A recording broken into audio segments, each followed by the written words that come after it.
Hello, everyone. All I was thinking was, I want to change my picture in the starting things. I look crazy. And I realized we were on the wrong sides, that you were on my side and I was on your side. That's true. We can't switch it though, can we? Can we switch it? Is there a thing that we can switch? I don't have the chat up. That's the problem. It says shift 3.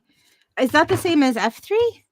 Nope. I think we'd better stay where we are for now, because I don't know how to change us. This is what they intended. This is where we are, and it's good. Yeah. So hello, everyone. Thank you so much for joining us for Universal Connections Oracle Chats. I'm Erin Lee of heavenlymessenger.com, and with me, as always, is the beautiful Miss Bobbi Rowntree, born medium. And we're here today to talk about all sorts of different spiritual and metaphysical things. We're not going to be doing readings, but we are going to do a Choose Your Adventure crystal reading in a little bit. So it's exciting because I've never done that before. Yes, I'm a lot of fun at the Choose Your Own Adventure. There's very few things I'm a virgin at. And so today, all of us get to be here for Bobbi's first time. Wow.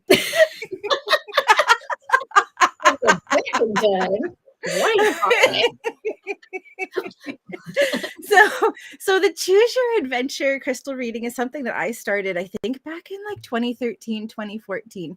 And it was to give people an opportunity to receive a small mini reading. And what we'll do is we're going to put up a picture of some different crystals. We're going to ask you to think about a question or multiple questions. There's no limit to the number of things that you can ask about. And what you'll do is you'll choose one of the crystals to represent the answer that you are needing and looking for. And then Bobbi and I are each going to pull a card to receive a message for each of the crystals, and we'll share that. And your message will be in that mini reading. Okay. Yeah. Okay. Does that make sense, Miss Bobbi? Yeah, because I was going to say, Bobbi doesn't even know what she's signing up for. No, I don't. And I have 3 different decks with me, so I'm not quite sure. Well, one's tarot, and the other 2 are angel decks. And this is my first deck, which is your first deck, which also my first deck. Oh, this is their first deck. Oh, I should do it this way. Yeah. So many folks. I'm really even surprised that they're in such a great condition. Yeah. Well, because I have so many because I don't know how many of those decks I've actually gone through in my time of reading, but then I also use card decks when I read, so they get a lot of use in my practice. So do you actually get rid of decks? Or do they kind of go out of circulation, and I just start using a new deck. Yeah, I haven't actually gotten rid of any. I did have a couple of card decks that a friend gave me because her cat had chewed on them, and I ended up using them for manifestation boards and vision boards, because I figure, repurpose them. I'm not going to use them as a card deck, but yeah, that makes sense. You can reuse them for lots of things.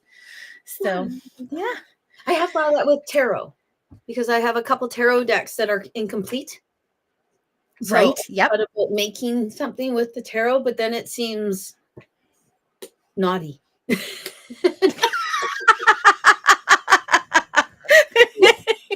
couldn't think of a better word. I didn't have a better word.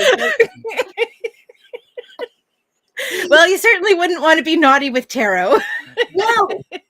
You don't want to be screwing around with the tarot. I actually wasn't really a tarot person so much until my aunt passed away. She used to read tarot. And I made the tarot somehow. It's like my aunt was in my head going, try the tarot. It's awesome. Do it. And I really enjoy the tarot. I've always been just an oracle card person, because it's very much more user friendly. You pick an oracle card and what's going on it. It you the thing right there. You pick up a tarot card. And it's like, well, what the heck does the magician mean? That's funny how that's the one that came up. That's really weird. And you spoiled. I apologize for the reflectionishness. Reflectionishness? Carrie gave Oh, nice. Yeah.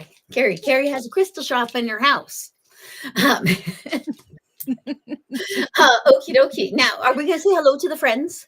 I think that we should. Did you want to start our hellos? Okay, I was going to give you the opportunity, but I'll take it if you want to give it to me. You take it. You roll with it. Hi, Pat. Hello, Nikki. Hello, Laura. Hi, Nikki. Hello, Jen. And Laura Lee. Oh, that's it. And Jen. That's it. Hi. Hi. Oh, and hello, Blair. And Blair. Hi, Blair. It's great to see you. It's great to see you. Okie dokie. Now, we are, though, taking questions about spiritual stuff, right? Because it is what to do right now. We have both talked about it. Yeah. And actually, I had a client here yesterday, this out of sorts feeling that there's an out of sorts feeling that I've been feeling and kind of a sadness, but I don't know if it's sadness or part of the out of sorts. Hello, Crystal. Hi, Crystal. Yeah. It's interesting because I think that it's going in flows, because that's where I was last week, and it hit really hard. But the last couple of days have been pretty good for me, and I remember, oh man, I can't even remember when it was, but shit was hitting the fan in a global way at the time, and the energy that was coming out was that it was important to take a breath, that when you sing with the choir, that everybody takes breaths at different times. And when we do that, the sound continues, but we're all still able to breathe. And I think that's part of what happens when we go through waves, when maybe you're feeling it and I'm not. And then and a little bit later, I'm feeling it and you're not. And it's so that we can all balance and maintain ourselves so that we're not all in a bad place at the same time. Yeah. And what if actually it is an energy wave? And when a wave comes in, it builds from one place and it moves to another and then just keeps going. So it could very easily be something like that, where it hit me because I'm over geographical location. I don't think is part of it. Because to me, geographical location is somewhat secondary. Yeah. It's kind of like time. Always right. Well, I mean, it can have to do with where you're currently vibrating, with things that are happening in your life and your world. And maybe for me, because it hit when it did, I said, okay, I'm going to slow down. I'm going to take some time. And so when this next wave hit, I was in a better place to support myself.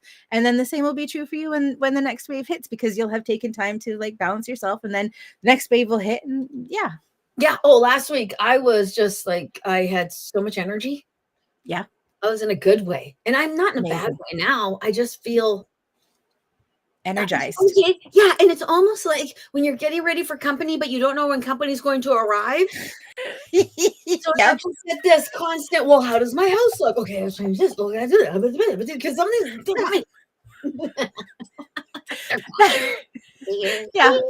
sorry. And we're running around like a chicken with a head cut off, but we're going to do it. Yeah. We're doing it. Awesome. So, hi, Pamela. And Tammy, hi. It's great to see you. It looks like Tammy has a question. Shall we segue over and check in with the question?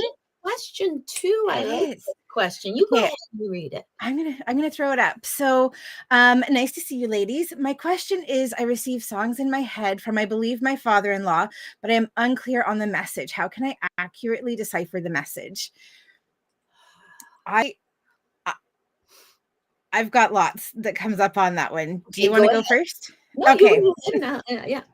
Okay. So part of what you're experiencing is something called clairaudience, and it means clear hearing. And clairaudience can manifest in lots of different ways. And songs and song lyrics is one of the primary ways I receive clairaudient messages. And the message is literally the song lyrics. And I was thinking about this the other day because a couple of years ago, we were on one of our Oracle chats, and Miss Bobbi, you were talking about what you would do if you were looking for a message. Sometimes you would put your playlist on random, and the song that came up was the message you were to receive. So I tried it for the... Oh, did you do that? I do it naked underwater. Yep. So as I was getting ready to have a shower, the first time that I did this, the song that came on for me was 99 Problems and a Bitch Ain't One. And I'm like, fair. That is absolutely true. probably do have 99 problems, and definitely I never call people bitches, but certainly women weren't one of them. So. I thought you were deciphering that within your own, like the boy isn't one of them because he would be your bitch because you're a female, or yeah. That's sorry. So for me, Tammy, the song and the lyrics that you're receiving are the messages, and it's not necessarily the overall song, but it's what you're hearing is the message. So what do the lyrics mean to you? Because that's what he's trying to say. Miss Bobbi? I would agree. And actually, because you kind of said it in two different ways, because it could be the lyrics, but could also be the feeling that the song strikes up in your chest. Yeah. I also hear, have you talked to his son? Because it might be that you need to say, your father is playing the Piano Man in my head. Why the F is that? I use the Piano Man because if someone said to me, your father is playing the Piano Man in my head, I'd say, every Sunday I woke up to either Born in the USA by Bruce Springsteen or Piano Man by Billy Joel. It was one of the two. It was to get me out of bed, and it was played all day long. That's what my dad would do. He'd take over the whole house and play his music all Sunday.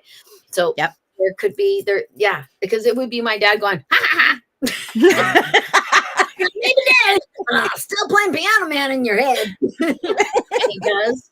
I know the song by heart now because he plays it so much. Yeah, because play a song, the Piano Man. Piano Man. Oh, and it can even bring me to tears. So depending. Yeah. Because sometimes he'll play it and I know he's right there. And then that's when the tears are like, you do that ugly cry thing. Yeah. So okay, how can I accurately decipher the message is actually say to him, I have no idea what you mean by this. You have got to give it to me in a way I get it. And then let him know ways that you could get it, Tammy. Because the dead just want to talk to us. And if we can figure out a way to let them know, okay, I'm not getting it, you got to get it to me in a different way, then they figure out the different way, or you can show them the different way. Yeah. Now, my experience is more with angels than dead people. But what I would say to that is ask yes and no questions. And do you mean this or no? Do you mean this? Yes or no? Because that's another way to get an immediate connection, because you already know that he's with you, as Bobbi said. So, and they just want to talk and to connect. So ask questions, and yes or no, easy to answer, really clear and straightforward questions. And usually no answer means no. Because they run on the affirmative. So if I ask them a yes or no question, I don't see, if I say, okay, if this is so, show me 3 blackbirds. If I don't show blackbirds, it's not so. Then, or it could be, Bobbi, you're not paying any damn attention. We showed you 3 blackbirds. 2 blackbirds. Have you ever done that? Have you ever asked for a sign and then you just start driving and oh yeah, it was fine. Oh, whoops. Yeah. I've done that. Like, do you know what? I don't ask for signs because I get yes or no in feeling and sensation. Like falling in the pit of my stomach, that's a no. That's it's not going to happen. But feeling like light and energized, that's a yes. And so like for me, yes and no is really quick. So there are lots of different ways you can get yes or no answers. It's so important and so convoluted in your head. And you go, okay, is this it? And then you go, boom. And did I think that? Did I put that in my head? Because it's so convoluted. Sometimes you just need it. I'm like that. I need it sometimes outside of, because I get all wrapped up in my silliness. I say, oh, this is this, and then there's that, and then there was and for me, with like ideas that pop in, because claircognizance is one of the primary ways I receive messages, it becomes really clear cut and straight and dry. And like clear cut, straightforward, dry, and I don't know what I'm talking about with that, but it's really straightforward. Yeah, cut and dry, clear cut, clear cut, and cut and dry. Yeah, you got 2 phrases, you put them in together, and they just melded together, and they made a little baby in my head. All right then. Oh, yeah, that weird. Okay. I like this because there's a couple other questions that are just awesome. Yep. Okay. Thanks, Penny. Can you tell me who was waking me up at 5 a.m. this morning? I kind of feel like we're starting to get into reading questions with that, but if you're happy to take it on, go ahead. I actually see your people on that one. Oh, angels? Yeah. Or ascended beings or higher being or something. Yeah, you might want to look around, Jen, at 5 a.m. something. Yeah. And if it's exactly 5 a.m. Yep. Or if it's another number, like 5:15 or 5:13, something like that. The other thing that pops up for me is that there's a need for quiet time and quiet space to contemplate and to be in that space before everybody's like at you. And I think your wake up call is what I hear. Yeah. I think I'm around something. Yeah, you actually might want to keep a pad because I see the pen and pad thing by the bedside table, which I tell people all the time. I don't have one. I haven't been called to do it. So I remember an awful lot though. Yeah. If I were to write it down, I'd probably write it down incorrectly. Hi, Debbie. I love the pad of paper too. Yeah. Awesome. Hi, Debbie. Yeah. And it would be neat to actually go back and look at those over and over again. That would be a real, maybe I'll try that. Maybe I'll do that. Got enough journals in my life. Yes. Hello, Colleen. She says, hi, Colleen. Not just a little bit. It's a lot of it. I use them like crazy. I use exclamation marks tons and the love emoji. Yes, me too. I love the hearts. Yeah. Little hearts. This isn't enough. I like with the love. Yeah. Because I'm absolutely. Absolutely. Okay. So I just want to put out there, because we don't have a little ticker along the bottom and I'm starting to see more coming in. We're not doing reading today, but we are taking your questions about spirituality and metaphysics and things that are open in general. So if you have a question about that, please pop it in the comments. Okie dokie. Okay. So, I think Nikki is the first one there on that. People. Yeah. So Nikki's asking, people who have taken their own lives, what happens to their souls? I know that one. I know you do. I'm passing it over to you. Yeah, honestly, it depends on the reasoning, but everybody goes to the suicide realm if they've taken their own lives, and taking your own life from the standpoint or perspective of the other side is doing something that could actually end your gift quicker. And by your gift, it's the life. The life is a gift that you've been given so that you can do something for yourself. So you have to go to the suicide realm. And when I see the suicide realm, your people are there. And it reminds me very much of a Catholic school that's run by nuns, where they're in authority. Their hands are behind their backs. They're like, whoa, but they're not doing anything bad whatsoever. It's like, I've actually seen people get spanked, but it's with these massive feathers. Like quill feathers. It's like football. It's not actually getting. So maybe like a clearing, kind of, but they have to come to terms with why they gave up the gift. And some people stay in there longer. People who have taken their life due to schizophrenia or some other sort of illness that was not there, like they get the mind pass. That's what I call it. I say the mind, because we gave you a mind that you could not get past there. So you get a pass, and then because we just figure out why they did that, and then you go get to be with your family. And it's not like they don't get to be with the family. I will see people who are still in the suicide realm, and I have been there once. Because we actually already talked about that person before we came on. I had a boyfriend who took his own life, and I had a dream, and we were in the suicide realm, and it was represented.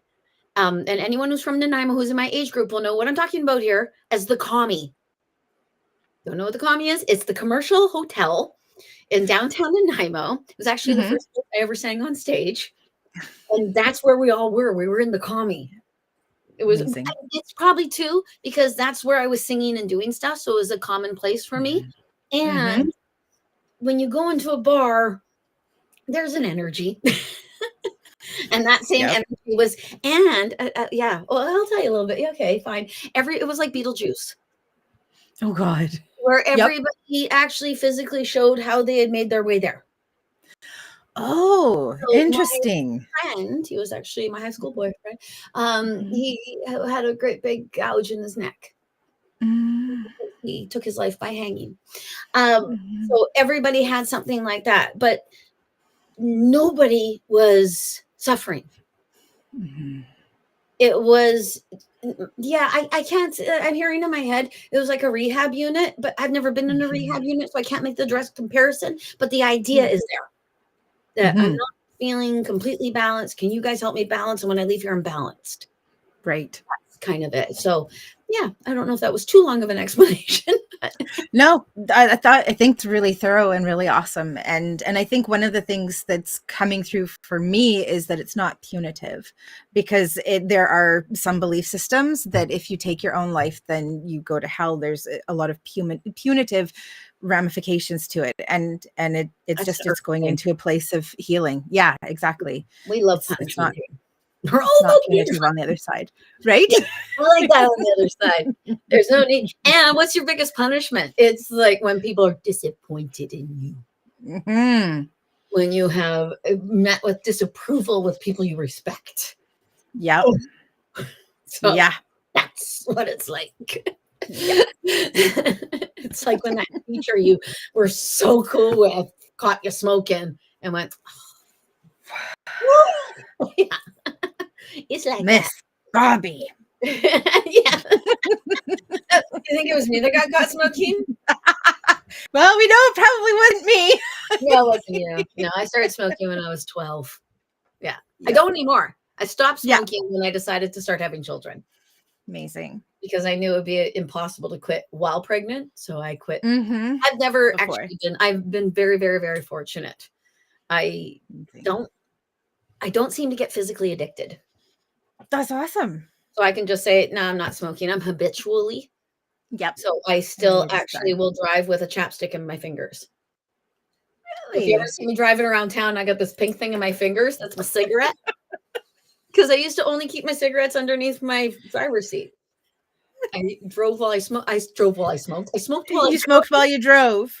Yeah. drove. Now I hold chapstick. And my And now your lips are always really moist. yes, yeah, it is. Yeah, I keep myself moist, and I don't know why it's like that. And energized with the crystals. Yeah, it's a weird. I don't use this. I should. I would end up That hurting would myself. actually, yeah, Yeah, you probably would. I would But it would forget. still be really cool. Maybe you Smack. just need a smaller one, Oh, like this Lord guy. knows I got one of those. I've got a crystal for every occasion, for goodness sakes.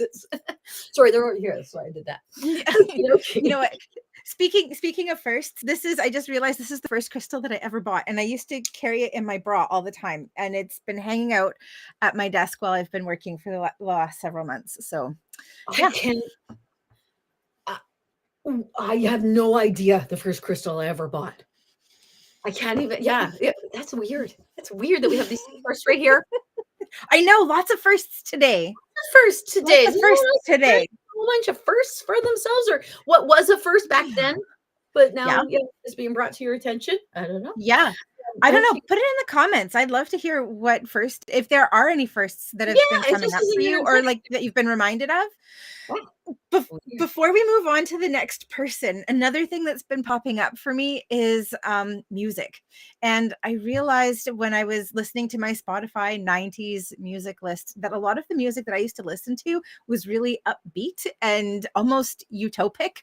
Mhm. And yeah, and that's maybe that's also part of where like this first energy is coming in, because that was not necessarily my first exposure to music, but the first time that I was able to choose the music that I listened That's what to. I was gonna say, the first time Yeah. you got to pick the music, because it would be the decade before for me. Yeah. It would be Yeah. my Madonna, my Cyndi Lauper, Yeah. when I was 13, bought the first albums. Yeah.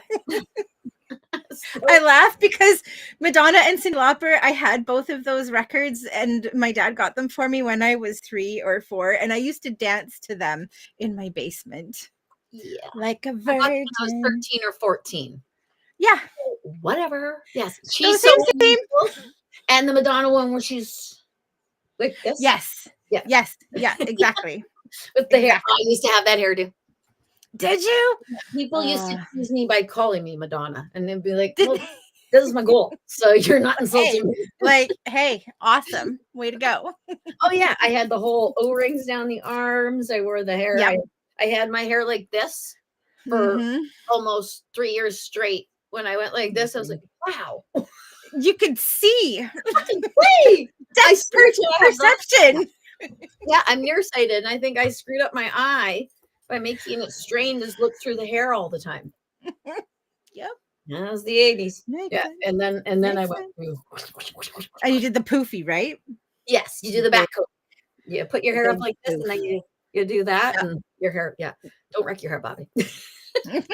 So bad for your hair. So bad. Who else back comb? My hair was so big. You know that scene in Hairspray where she gets put to the back of the class because no one can see past her head? Put in the back of the class because someone said, Bobbi's hair is too high. I was just gonna say that sounds like it's one of the times that it's good that you were maybe vertically challenged because you wouldn't be up as high as somebody a couple inches taller. But it's a leg thing. Yeah, my legs are like this long. So. Right. Okay. So your torso, I get it. That's unfortunate. I think I'm from a height hair point of view. Yeah. Yeah. But you know, my lumbar spine is collapsing, so it's all gonna find its way to balance. Anyway, it's the way it is. Yeah. Yeah. Happen. Awesome. Thank you, Nikki, for your question. Thank you very much, Nikki. Hi. We went to lots of places. Yeah, we did. All over the place. Interesting too. Yep. Hold on. I didn't put Nikki's up, but let's put Colleen's question up here. Sorry. So if someone is bad in this world, are they bad in the spirit world? Do you want to take this one or do you want me to? Because I think that we actually have different, I think we might come from different places with this one. Yeah, because I would say, yeah. Yeah. Yeah, they do get better, but some of them are like, you're still an asshole. Like I have had people that I've had to say, you know what? You got to leave. You're upsetting them. Yeah. Stop it. Yeah. Yeah. Yeah. And they said mean things. Yeah. So it can't happen. Yeah. Yeah. Anyway. So for me, I go to soul level. Like spirit still maintains some of its ego. And so ego can still be bad, can be mean, can be awful. But at soul level, we are all one, we're all pure, we're all love, we're all good. So there are different aspects and elements. And so at soul level, we are all good, we're all pure, we're all the same. But you have to ascend past the rotten ego to get to there. So that's why spirit guides are egoless. They don't have the mind. Yeah. But the dead absolutely do. That's the only, otherwise I wouldn't be able to communicate with them for people. Yeah. Because they'd be like, who are you? What? Sorry. You're my granddaughter? No. But because the ego is the mind is the dumbest part.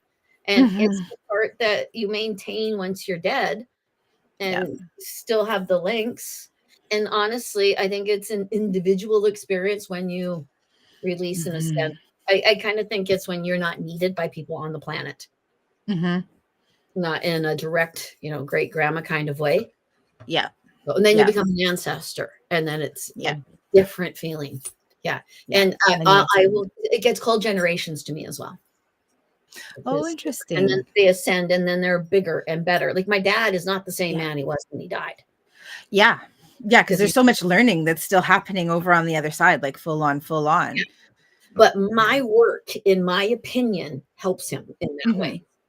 So if you have somebody who you really, really love, but they were a bit of an arsehole when they were here and you want them to ascend quicker, then do things for your own ascension here.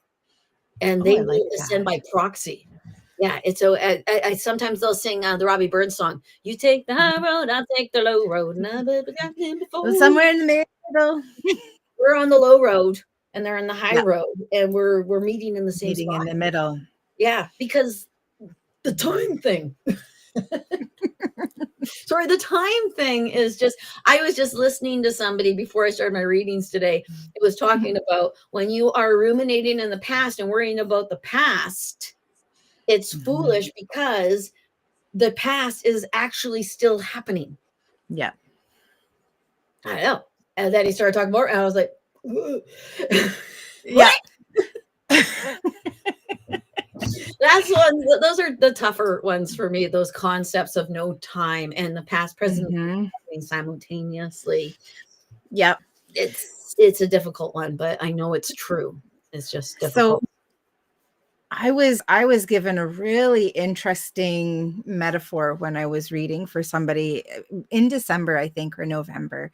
And it resonated with me so much. And time is like the lines on a musical staff. And if you follow with me, there are 5 lines on the musical staff, and then it's got the treble clef or whatever. And then we've got these whole notes that are stacked on top of each other as chords, basically.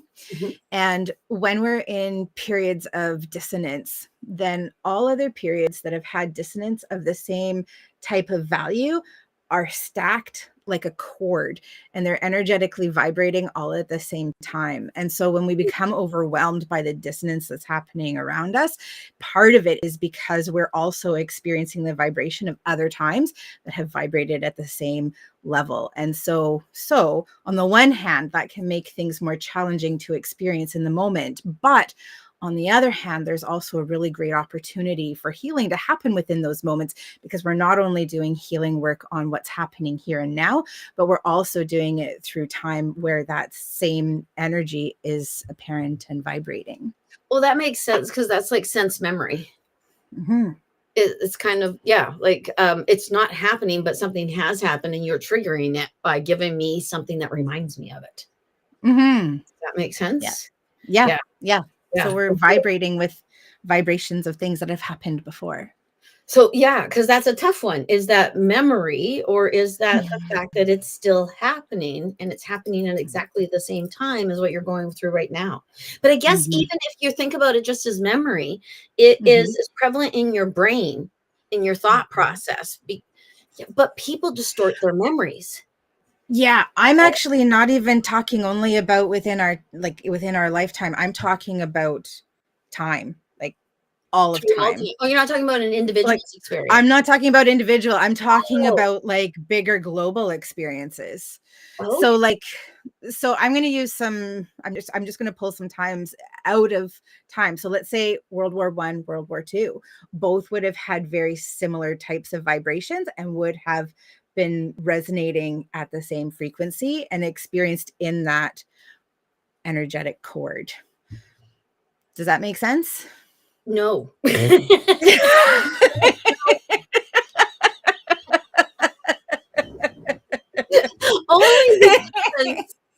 because when I look at the First World War, and then I look at the Second World War, I actually see very differing causes for each war.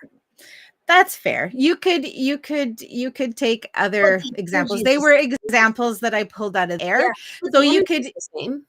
Yeah, exactly. And you could pull any sort of dissonant, like the same type of energy. So let's say we pull out oppression.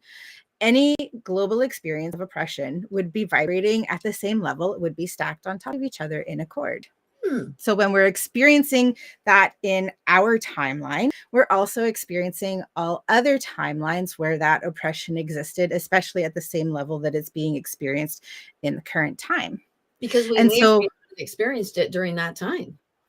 We may have, but it could also just be like time. That's how time lines up and stacks up. And when things feel big and oppressive, it's not just because we're physically going through it. And it's not just because the collective consciousness is going through it, but because also all experiences of time are currently happening in that same experience and vibrating through it. And so when we offer healing to ourselves in this time, and when we offer healing to others, that's also extending into all of those other experiences at the same time, because it's all chords and it's all stacked on top of each other. The same of helping yourself and ascending yourself, and then therefore you help your dead. Yeah. Connected to this through your DNA.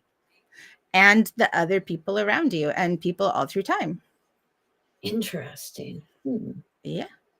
So it's the energy that we're feeling at the time, not the event itself. So then would it then follow that these things are things we must go through in order for our growth, because the only reason we're here is for our growth. Well, that's really interesting. That's really interesting because it feels true and it feels really awful. Yeah. Because anything that you have to feel feels off and wrong. Wait a minute, they're all too happy right now. Right? Let's throw a different chord at them. That's a British word for wrench. I watch a lot of British TV. Spanner in the works sounds so much better than a wrench in the works. Right? No one ever says that. They say spanner. Anyway, yeah. Love it. Awesome. Well, Colleen, thank you so much for joining us and for asking your question. And I realized that we went all over the place. All over the place. One. Yes, thank you for starting this off. Yeah. Now, hello. This question is very much a reading question. Yeah, absolutely. But I can generally answer it. Okay. You already have, because of the wording of the question. And if she was physically here, she might slap me across the face for that one. But I'll meet someone to share my life with. You're already sharing your life with so many people. That's, yeah, I can see that. Yeah. And man, this is one of those things that I get a lot from folks. When am I going to find my person? When am I going to do this? When am I going to do that sort of thing? I honestly, and this is just me possibly, I wonder if this monogamous coupling thing that we are so set on is right for us. I honestly wonder, because it is such a struggle. And it can be very difficult. And maybe you can find the right person for your way you are at that moment. And then maybe they'll grow with you, but maybe they won't be the right person. So they'll have to go over here and you're over here now.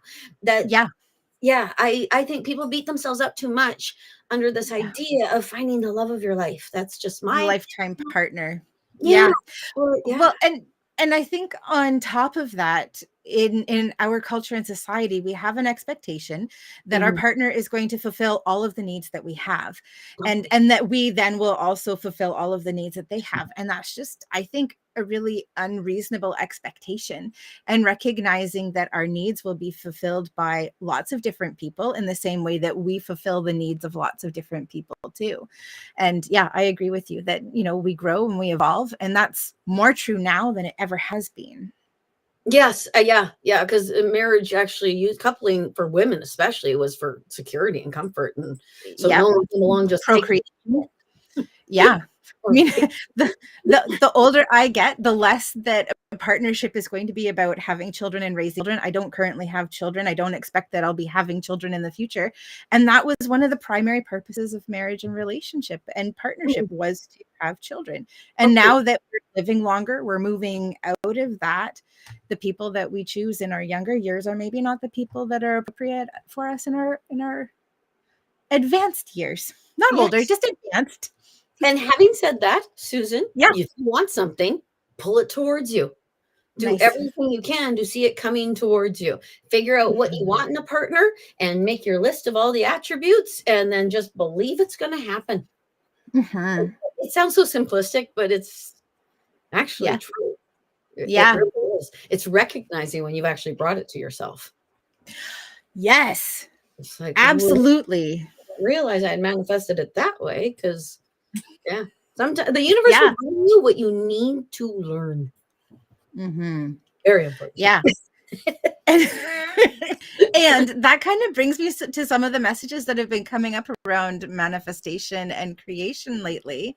At the beginning of this year, maybe I can show it to you guys, because I tried to do that. Hold on. Let me see if I can show you. No. Is it? Oh, hold on. There. I can show you here. So I had to adjust it so that it would fit. There we go.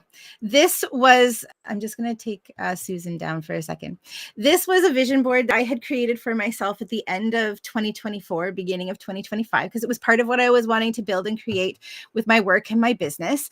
And if you can see here, I've got like my readings, and I've got, this is representative Reiki, and this is representative of the space that I wanted to move to. And then all of the things that I was going to be able to do, like with my body and health and all sorts of different things. And I started to build and work and create towards that. And about a month into it, I'm like, oh man, this isn't going going to be sustainable for me long term. This isn't working for my body. This isn't actually supporting the overall goals that I have. And so I realized a month in that while I've been working towards creating this vision, that this vision doesn't actually work for me anymore. And so let me see if I can take this down now. There we go, remove. And so now I'm in a place where I'm going to start revamping what that overall vision is going to look like, because working in it and towards it has made me realize that maybe it's not the thing that I'm needing right now, or I'm not ready for, or whatever it is, but that what I was creating doesn't work and doesn't fit for where I am anymore. So when it comes to magnetizing and inviting something in, you can give yourself permission partway through to say, hey, like, I need to revamp this. This isn't working the way that I thought it was going to. It's not supporting me the way that I thought that it was going to. And actually, I need to make some changes to what that looks like. So that's part of the, creation. That makes sense. And that's excellent self-awareness. Oh, thank you. Yes, thank you. Absolutely excellent self-awareness, because most people wouldn't recognize it. And it actually just reminded me, oh, that's right, I'm supposed to make a vision board. I didn't realize you can do it on the computer. I did that in Canva. Magazines, like a woman. I'm a woman. So ladies. I would strongly encourage people, if you have comfort with any sort of like online kind of computer program, I created that one in Canva, which is a free resource, or you can use a paid version. I would do it that way, because when you go and you clip stuff out from magazines, it's really difficult to find exactly what it is that you're looking for. But when you're on your computer online, you can Google, you can find images, you can download them, you can put them into your thing. You can create exactly what you want. And so that's why I did it that way for myself, because it just made more sense. And I'm also comfortable with using Canva. So that was definitely helpful. Yeah, because then I can have my book cover in there. Yeah, exactly. Yeah. Exactly. In other ones that I created, I've put like the courses and the classes that I was wanting to create. You can put so much, you can customize it. So yeah. Ah, well, that's a cool idea. Okie dokie. So Susan, it was Susan. Yes, it was Susan. Yeah, find pictures of hot fellas, or fellas you think are hot, and then what they would do, and then show pictures of what the two of you would be doing together, and make that your vision board. And absolutely, every day, and say, I am so thankful this is happening. Just believe it's happening, and it starts to move itself in that way. So excellent. Okie dokie. And I would say also, if you don't know specifically who it is that you're looking for, you can also use silhouettes as well, because silhouettes can be really helpful, so you don't get caught up on the physicality of things too. Yeah. It leaves it somewhat ambiguous. Yeah. One of my most amazing not even vision boards, but it was just like an affirmation list that I'd written out, was for a partner that I had back in 2010. And I found, like 3 months after we had gotten together, this list that I'd made about 3 months before we got together, before we met each other. And he was everything on the list except he wasn't clean shaven. That was it. Oh, and he didn't have broad shoulders, but everything else on this 4-page typed list, this man embodied and was. And if I had been caught up on what he physically looked like, I would have missed out on all of the other attributes that he was. Yes. So. And he might have been clean shaven when you made the list. No, he definitely was not. Okay. No. But interestingly, he would have been clean shaven when we very first met, because he actually was somebody that I went to high school with. And so he was clean shaven when we met. Yeah.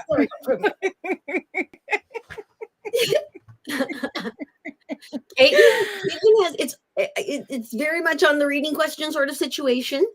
Can I pop it up? Is that all right? We really talk about it. Okay. Yeah. Now, one, I'm going to assume your daughter is either under 7, or if she's not under 7, then she's 7 or 9 years old. I could be incorrect. But usually those are the ages. If you're still seeing, and then you can still see, because you haven't gotten all hormonal. 13 is a very confusing age psychically. Yeah. Like, oh my God. That's all you're doing. Look at my private area. Anyway, so yeah. Who is it in messages? How do you feel when you hear it? Do you feel frightened? Do you feel like you need to step up? It's in your room, so obviously they want you there and part of it. She might be the conduit. It might be for you. It might be for you.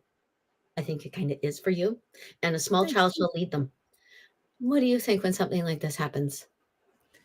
When Around it for me. when a child's picking up on people in the room. So I mean, the fact that they're in your room at night says that they're probably connected to you rather than to the child. I would assume that if they were for your child, that they would be in her room where she is. So yeah, I would pay attention to the things that she's saying, because they're things that you're needing to pay attention to. And I would also say that they're probably, until you start getting the messages and understanding what they are, your daughter is going to still see them and experience them. So this could also be a push and encouragement for you to do your own work, to be able to see, hear, feel, understand, so that your daughter doesn't have to do that work for you. Yeah. And honestly too, I think if there's a smell, found. But if there's no, you got to check how you feel, Caitlin. I actually think you're as important as your daughter is in this. Yeah. Very, very much. How do you feel around here? Are you frightened? Are you excited? Are you joyous? All those sorts of things. And if there is a rotting smell, then maybe one of us should come over to your house.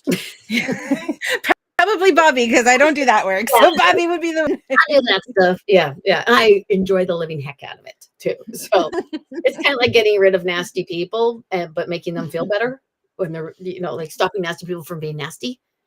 It's very, like, that's a fun thing. Anyway. Yeah. Okay. Now this question,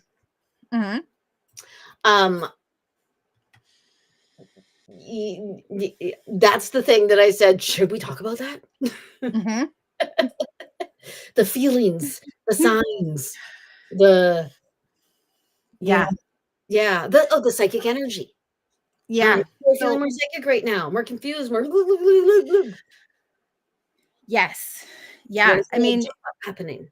The last month or so in particular, I've noticed that things have become crisper and clearer, and methods that I don't use as often. So like clairvoyance, which is clear seeing, and clairaudience are really coming to the forefront. So there's definitely a lot of energy that's happening that's helping to magnify that. So if you're seeing signs, pay attention to them and understand them. And if they're asking you to do something, then take action on them. Yeah. Yeah. Well, and also, I know with the dead folk, when you catch the dime, say, thank you. Yes. Because then you'll get more dimes. So when you see a sign, acknowledge it, maybe even write it down so you're taking note of it. Yeah. And then you will see an increasement of them. And then if you still can't quite figure out why you're the one seeing them, ask again and ask again and ask again, and get the fudge out of the way from the answer. Sorry, I didn't mean that directly at you, Blair, to get the fudge out of the way, because you have to trouble me getting out of the way. Blair receives the messages. Let's just put it that way. Yeah. Okie dokie. Oh, this is good one. This is a very you question. Me question. Yes. Oh, I think that we both did it at the same time. Hilarious, and I tried it again. Okay. And I did it again. Okay. So Pamela's saying, when we were saying affirmations, how do we make them the most powerful? Is there something we should do besides just saying them daily? Yeah, absolutely.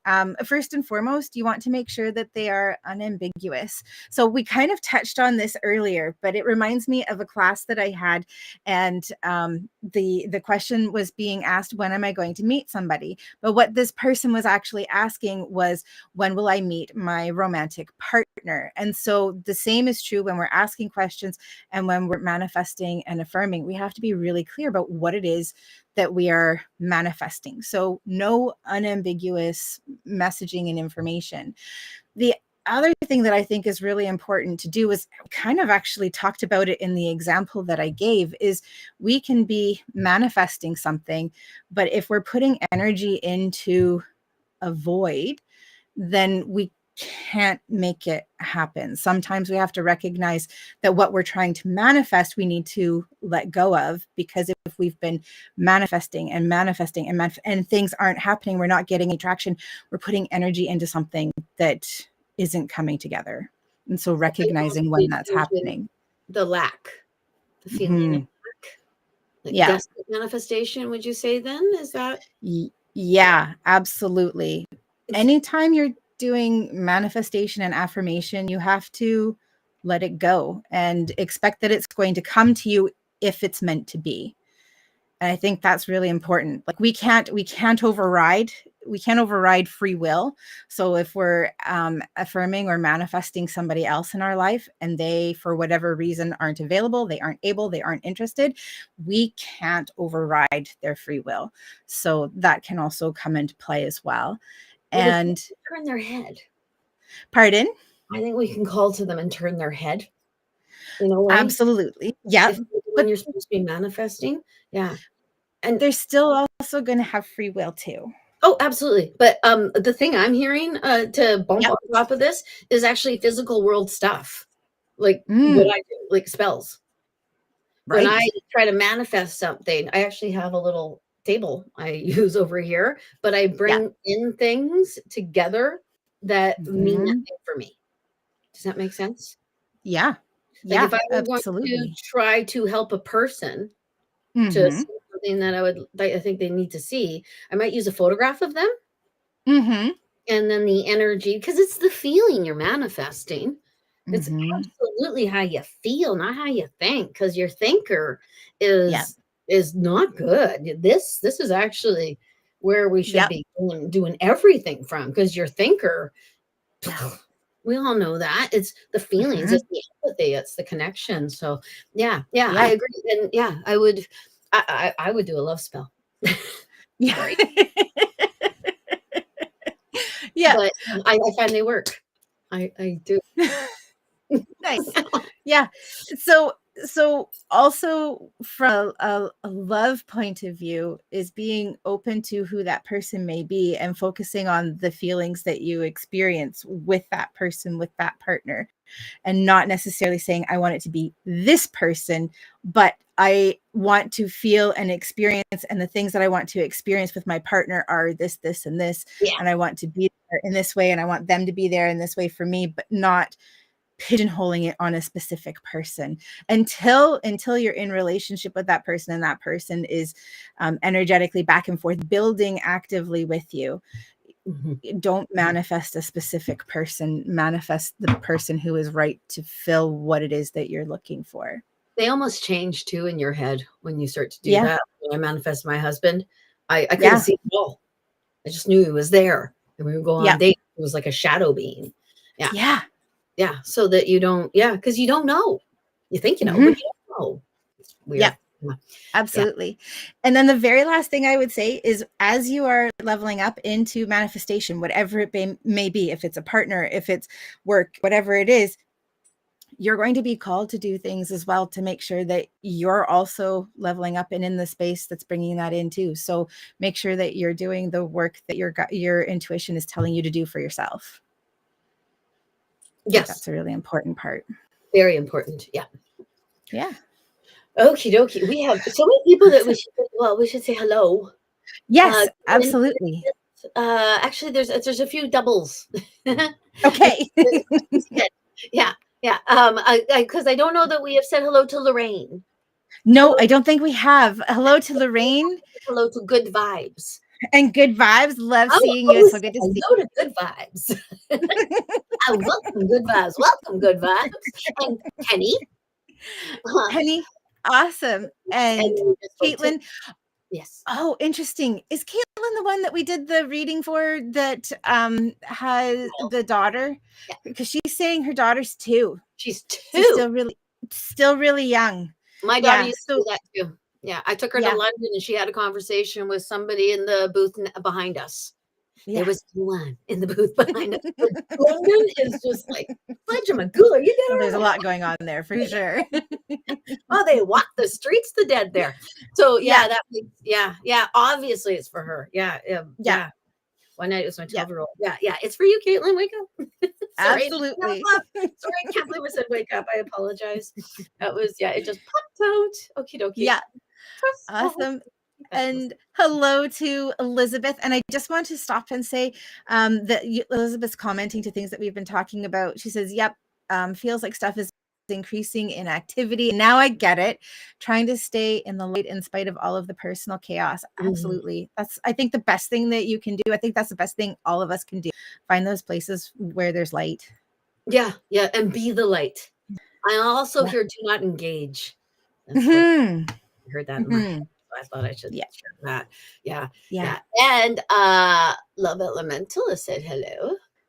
Hello. Oh, hello, Love Elementalist. So good to see you. Last week with us. Awesome. You, yes, I was on the periphery. Without Erin, trust me. Yeah.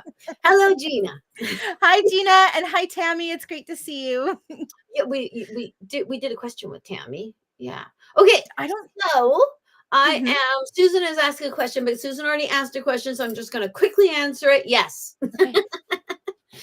She asks if our loved ones can hear us when we talk to them, and if so, how do they respond back? They respond back with signs, dimes, feelings inside of you. That feeling where you're like, oh my God, and you start to worry that, oh my, they're dead. They're right there. That's usually why you feel that. Sorry, that was just a encapsulation. That's a yep. Yes. I love it. Love it. Awesome. And yes. Yeah, absolutely. Yeah, it's yes, and yes, they do send us signs, and you can tell them what. Because I have assigned coins to a certain grouping on my other side, and they're doing very well with it. Because every time I see one of those coins, I go, "Well done."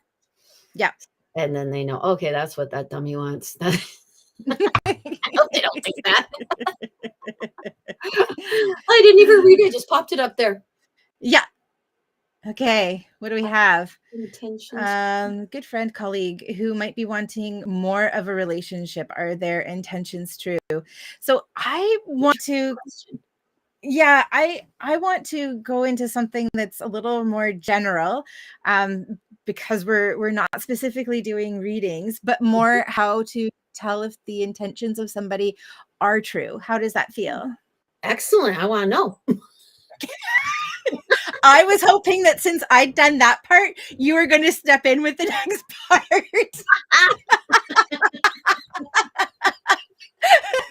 How does it feel? I'm lining them up for you, Bobbi. That's what I would say. So what would you say? Yeah, that's also what I was going to say too. But I also am feeling like tingles and prickles along my neck and along my body. And I'm asking yes and no. Oh, what do the tingles mean for you? Because they mean something for you. I immediately, after I said this, saw, I don't know if any of you know this reference, Over the Hedge. It's a cartoon show my kids used to watch. And Gary Stanley played a turtle named Vern. And he would get a tingling in his tail. Oh. And that's what I heard. I heard Vern's getting a tingling in his tail. And that would tell me, oh, there's something going on here. And then you start talking about tingling. I'm like, what the fuck? Okay, so this adds to, okay, like what you said, clairvoyant. I'm clairvoyant. I'll do I got the clairsentient. I got the feelings, the feelings. That's clairsentient. Yep. Okay.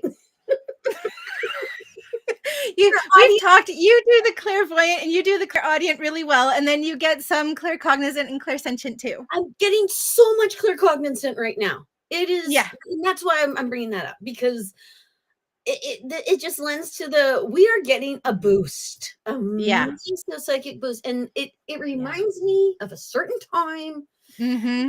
Totally reminds within the last 4 years, 5 years.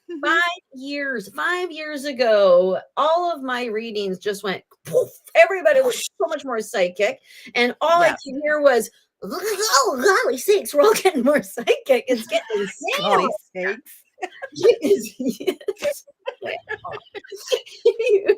So we're okay, Polly. This is another kind of boost. So good vibes. Look inside yourself, because I would even meditate on the question. Yeah. Meditate on the question, light 2 candles and say, if it's yes, blow this candle out. If it's no, blow this candle out. I have or whichever one goes down first. If they're not blown out, whichever one goes out first. Yeah. But if one gets blown out, that's cool. Yeah. Yeah. They Absolutely. do some darn cool stuff. They do stuff where I'm like, oh, that was good. That was super good. Because they don't do that much physical world stuff. No, it's certainly not for me. I don't get a lot of physical world stuff in that way. Yeah, but then you work with them. I work with angels, and angels aren't just as destructive. I mean, no, they're just like when they come in here. I'm like, are you gonna say anything? Gonna do anything? Are you just gonna stand there? Are you? Okay. Yeah. Whatever. So what I would also say for good vibes, and also anybody else who's listening who has questions, pay attention to your intuition and the messages that are coming up for you, because it is so much easier to access. It's clearer. There's more that's coming in. And so part of what's coming up is to make sure that you're actively working towards learning and trusting. Yeah, it's your game. Yeah, you are actually the orchestrator of your own life. Terrifying as that is, it's so incredibly true. There are lots of choices sometimes. Yeah. Okay, I like this. This is this is a neat one, actually, because we could interpret this in so many ways. Are my dreams people from the other side trying to come through? Are my dreams people from the other side trying to come through? I just like the whole question is neato mosquito, and I don't meant it to be as neato mosquito. No offense, Penny. I think people. Yes, that's what I get from that. That her guides come in her dreams because her mind is shut the heck up, and then the other people will come in. But or you go ahead.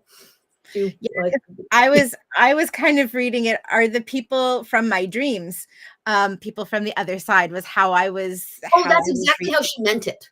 I believe that's precisely what she meant. Yeah. No. I think, but I interpreted it. I thought it was neat because neato mosquito. When I've met 2 of my spirit guides in my dreams. Like, the first one I ever met was in my dreams. And the only reason I really knew it was a spirit guide is because when I went into the shower, I went, okay, what was that? What's your name? What's going? Because it was a scenario. It wasn't I'm sitting on a bench. A person in all white comes to me. They float. Right. It wasn't anything like that. It was, we were at a war. We were in war. And I was at the base camp waiting for, and he came in after a battle. And that's cool. I talked to him, and we looked like refugees. It was just like these series of huts or something that we were all hiding. It was really weird, but that was never told anyone. I started met him in like, and about first spirit guide's name. Oh yes, is George. Erin. No way. Me, I know you. That's why I said George. That's why I said George, because George is one of my guys. Yes, well, George is my character in the book that reminds me the most of Erin. Yeah, because there are certain people that kind of made their way into my book. Yeah, like Tasha. I'm so lucky. Yeah, Tasha's awesome. Yeah, she made it into my book. It's loosely based. Love it. Yeah, I love it. Loosely, yeah. I would love to have her read the book and tell me which character she thinks I've loosely based on her. Oh, yeah. Really cool. I wonder if she, Anyway, so if you've read my book, George, Erin. But he's not actually Erin, but he is. And a little bit of me. A little bit of you. But anyway, so to me, the dream time, because now guides, I get to meet guides when I do my saunas, when I do my tubs, when I do my meditations, because they're like, okay, you ready? You know. But then I was not ready. I did not know.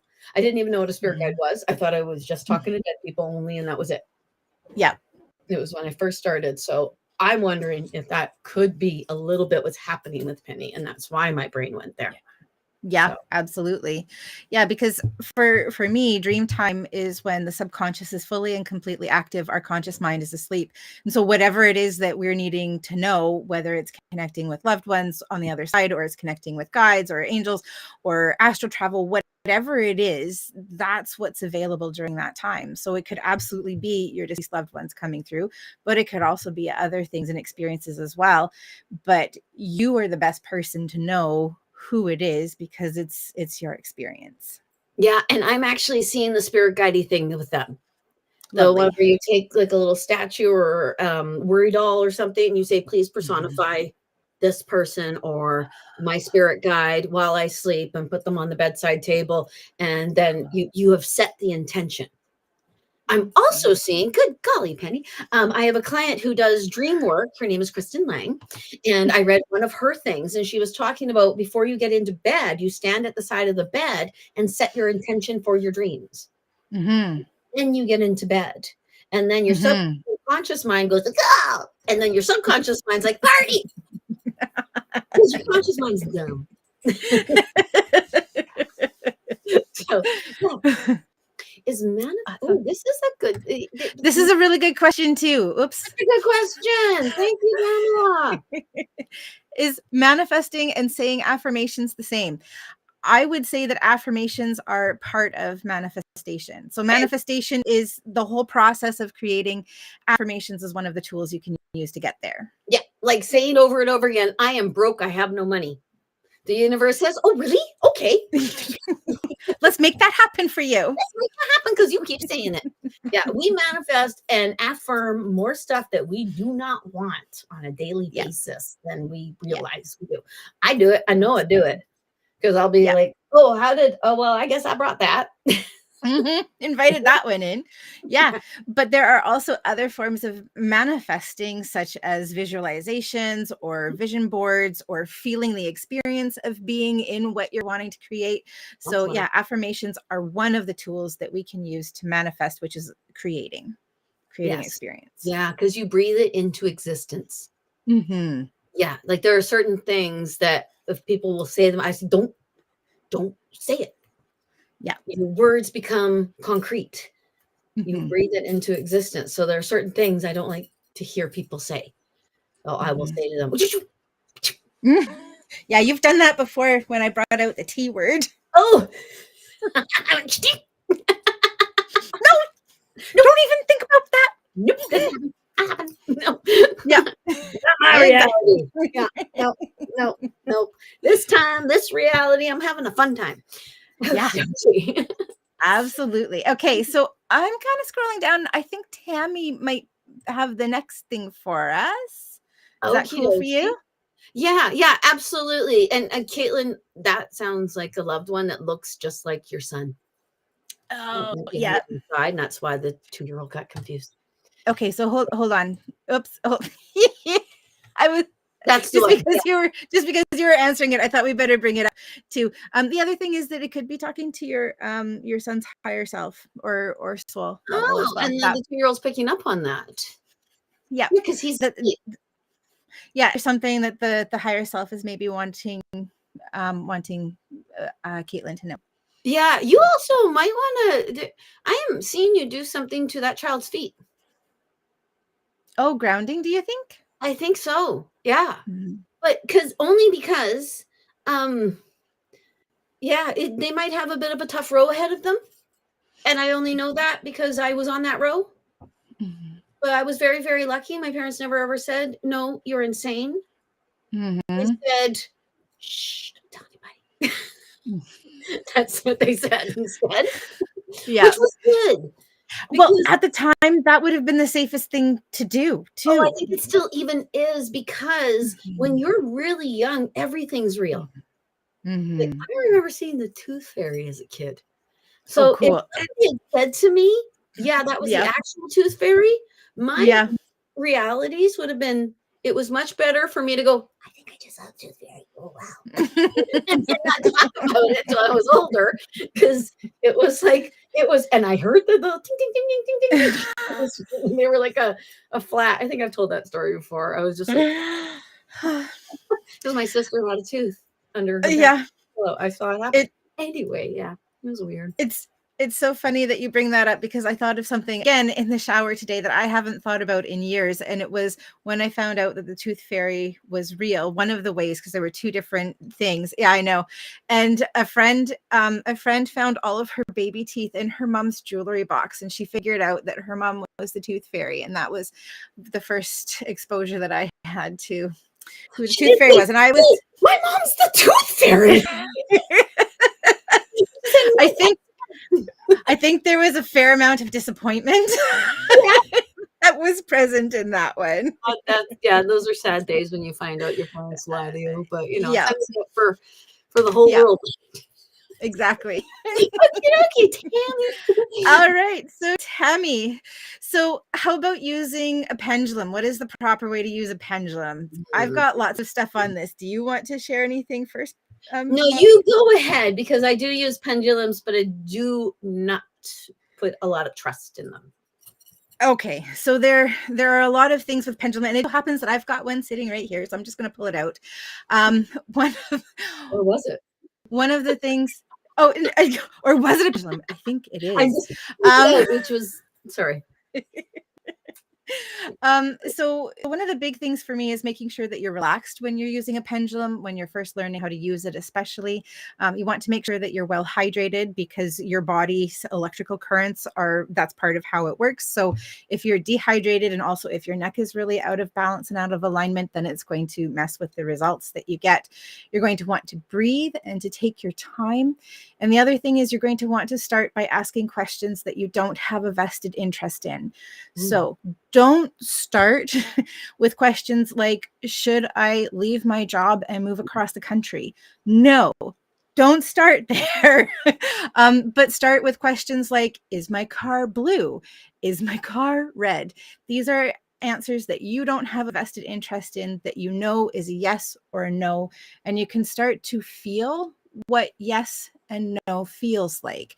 And you can also start to feel how easy the movement is, because you don't have a vested interest in them.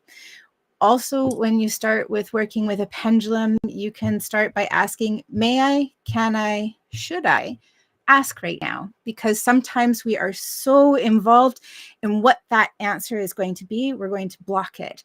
It could be that we're asking a question that we shouldn't know the answer to, we're not allowed to know the answer to, because we might be asking a question that involves somebody else.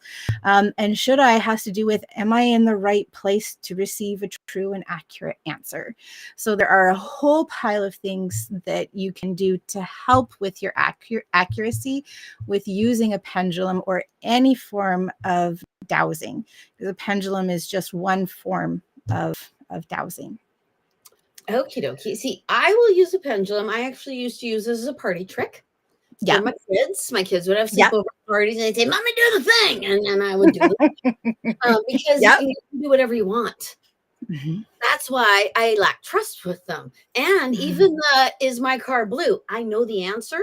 So this is the thing. What I actually use the pendulum the most for is when I'm doing a reading and a dead person says, "Show them the pendulum thing."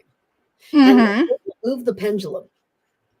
And show that person, that loved one, the ability and power that they have. And then again, that's the way I've got so many spirit boards and things like that. And I've used pendulums for, I do have trust in the pendulum. But I still, it's not that I don't know who's moving it, but I sometimes wonder who I am. Right. So the pendulum is a visual representation of your own inner knowing, of your own intuition. So yes, you do know. I mean, obviously you know the color of your vehicle, but what that's doing is it's helping to build up how that movement happens, and it allows you to start relaxing, because we're not sitting there like this. Is this the man of my dreams? Yes or no? Because we're learning to allow that to flow by yes or no, things that we already know to be true or things that we don't know to be true. So this is actually how we build up tolerance with it.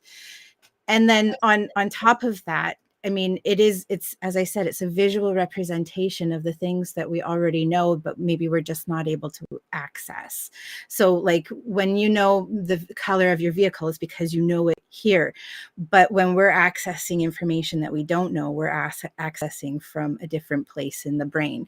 And we're just we're building and creating that comfort with allowing that information to come through to the forefront when we're practicing in that way. Okie dokie. See, I just say round and round for yes, back and forth for no.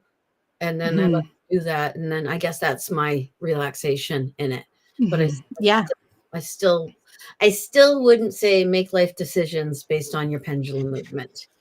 No, I would include it. I mean, you could certainly include it because again, it can be a representation of maybe things that you know that aren't allowing yourself to feel and to bring to the forefront. But I wouldn't use it for the overall life decisions. Yeah, because I honestly, if the dead can move it, then I think there are other things that can move it.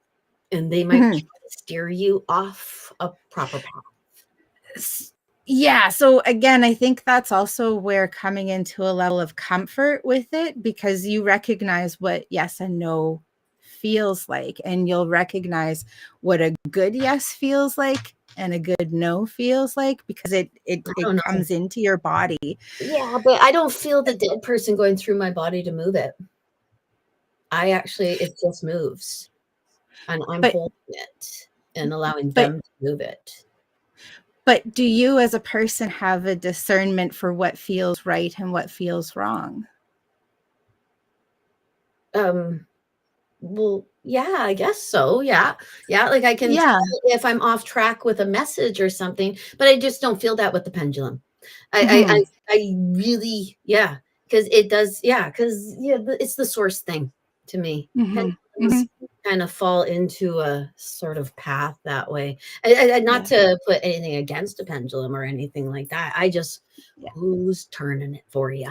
That's what, or are you doing it? And then that's even neater, to be perfectly honest. What can I manipulate with my mind? Can I change something in the 3D world? That would be my, But never heard that with the neck thing. I was like, because if you have tension in your neck, nothing's going to come through properly through your arm and through your shoulder. But that's also true with other forms of messel testing and dowsing as well.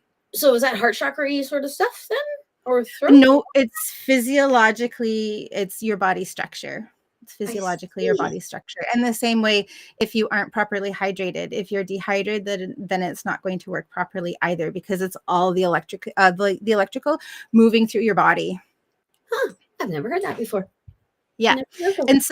And so what I would also say, because I feel like this is really important to say and to express, is that there are a lot of tools that a person can use to connect with and access their intuition. And that if it is something that you want to learn and develop, that you certainly can, and it can become a reliable tool. I think that's important to say too. Yeah. Yeah. Awesome. Yeah. Okie dokie. Fabulous. Thanks, Tammy. Yes. And Elizabeth is just, reiterating. Yeah. If you engage karma in this. Yeah. And karma. Not my circus, not my monkeys. Yeah. If I engage, I can actually hear my heartbeat. And to me, saying, hey, Bobbi. Yeah. Remember who you are. Yeah. Yeah. Absolutely. Yeah. Oh, absolutely. I like this one. Oh, I think we did it at the same time again. Hands up. Hold on. Okay. Debbie, you were going to Debbie, right? I was going to Debbie. Yep. Because it's a great question for us. It's a wonderful question. What is the difference? Right here and right here.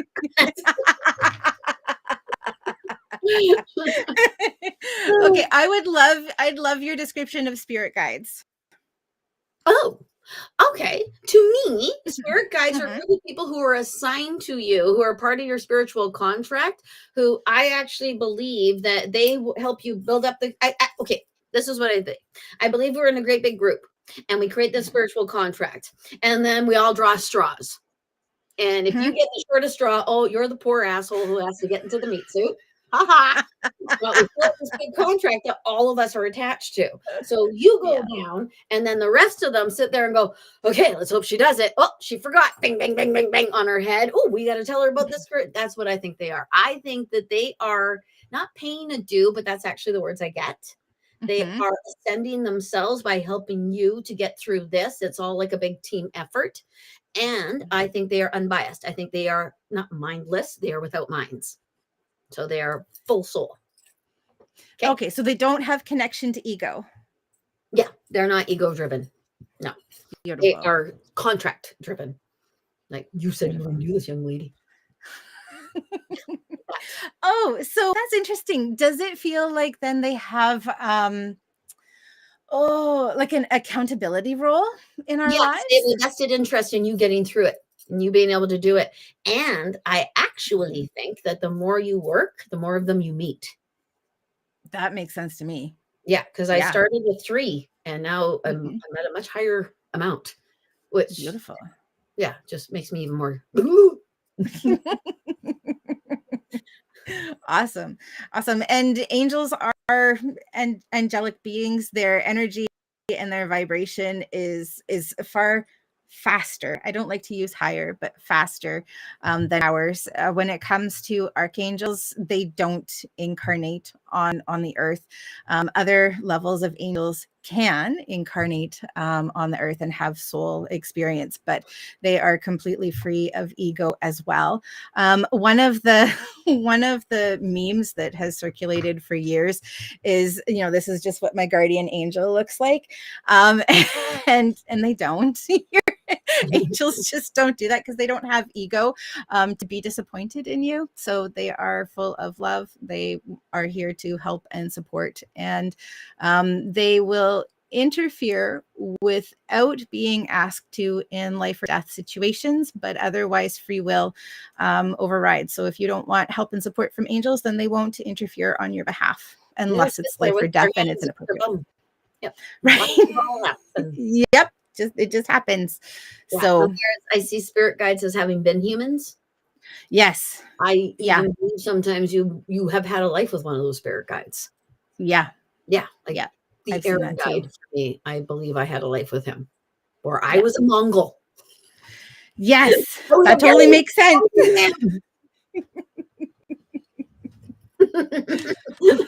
Awesome. Oh, thank you, Debbie. Thank you for loving my book. Awesome. Thank you. Amazing. That's awesome. Yeah, I Love Elemental has finished your book too. Oh, thank you.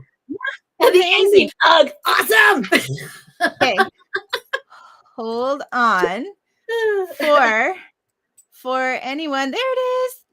For anybody who doesn't have Miss Bobbi's book yet, but would like to order it, you can pop over. You can use this QR and you can hop over to Amazon to grab it. Or hold on, let me see if I can just quickly pull up the link and I'll throw it in our Oh, look at that. I'll throw it in our chat. So if the QR code doesn't work for you, then where are we? The chat is here.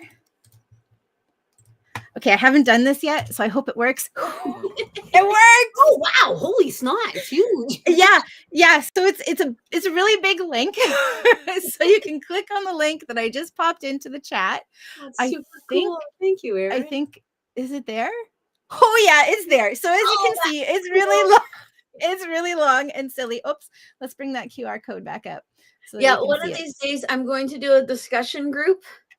So and I would like to do it with Zoom, so it's not just me reading. I'd like to see people actually talking about it, just because I want people's opinions, but I want everyone to yell at me about the ending. I wrote the ending, I was like, oh damn, I'm sorry. Because I didn't really rate it all by myself. But I'd love to discuss with people about the whole spiritual, because it's about this. But I had to rate it as a novel because there's so many books about what we do.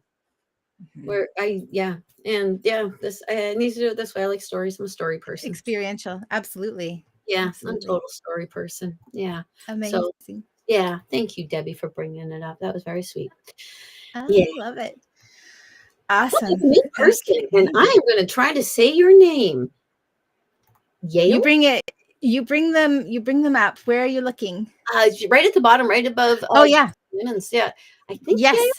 I think you're right with Yale. Please let us know in the comments. I'll take a look because we don't want to mispronounce your name. Oh, yeah, that's right. And also, just before I forget, I see Al here saying, don't forget to leave a 5-star rating for Miss Bobbi's book. So, okay, on to Yale. And so not all, is all of the, yes, okay. I wonder if spirit guides help show us the 11:11 or 2:22 moments. When you think of something, then glance at the clock. Would you describe that as a spirit guide showing us? I would say both angels and spirit guides, especially with the 11:11. I always say thank you, angels. 333 ascended masters for me. If I see 333, they're like, you're on the right track, girly. Yep. Yep. And 444 is angels. So multiple fours are angels letting you know that they're with you. 420 is cannabis. Yeah. I was trying to be hilarious. Yeah. At least here in Canada, it's cannabis. So. Is it everywhere? Is it just Canada? Well, I'm sure there are other places, but I know it's not legal in all of the states in the States. So, but the 420 movement came before legalization. Oh, I see what you're saying. I have no idea. Every April 4th, every 20th, everyone will go to the Vancouver art gallery, not the art gallery, the library. Or was it the art gallery? Anyway, they don't have to do it. It's the art gallery. Yeah. Anyway, they don't have to do it. So yes, because there's more at work than just spirit guides that I work with and angels that you work with. There's the ancestors, there is the ascended beings, and then there's a whole universe that I can't, like, I can see it, but for the longest time I only saw it just spirit guides. And then I would see this cloud with a trapdoor that they nope. And then because you have to do the work. Yeah. To show your card. You have to go, oh yeah, I've meditated this long. I've looked this much into me. I've tried this. I've done this. I'm working on it. Yeah, because the only way to become more psychic is to concentrate on you. Yep, and to do it. Not gonna happen any other way. Yeah. And the other thing too is multiple numbers can come up in more things than just time. Like you can see them on license plates. I often see them on my phone where my battery percentage will be like the same as the time. So it'll be like I'll have 27% at 12:27. Or I often see 1, 2, 3, 4. And when I see that, it's like ready, set, go, like whew, we're gonna go. So lots of different ways that you can see numbers. Yeah. I've never even thought about that. Because I was time. Yeah. Mm-hmm. Yeah. Oh yeah. I did. Numbers are all over the place. My first ones were 19, 19, 19. Mm-hmm.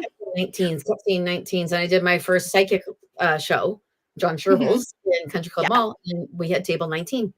Nice. Yeah. And 19 means you're on the right track. It was when I first started. Very cool. Yeah. So I like that. 1s and 9s.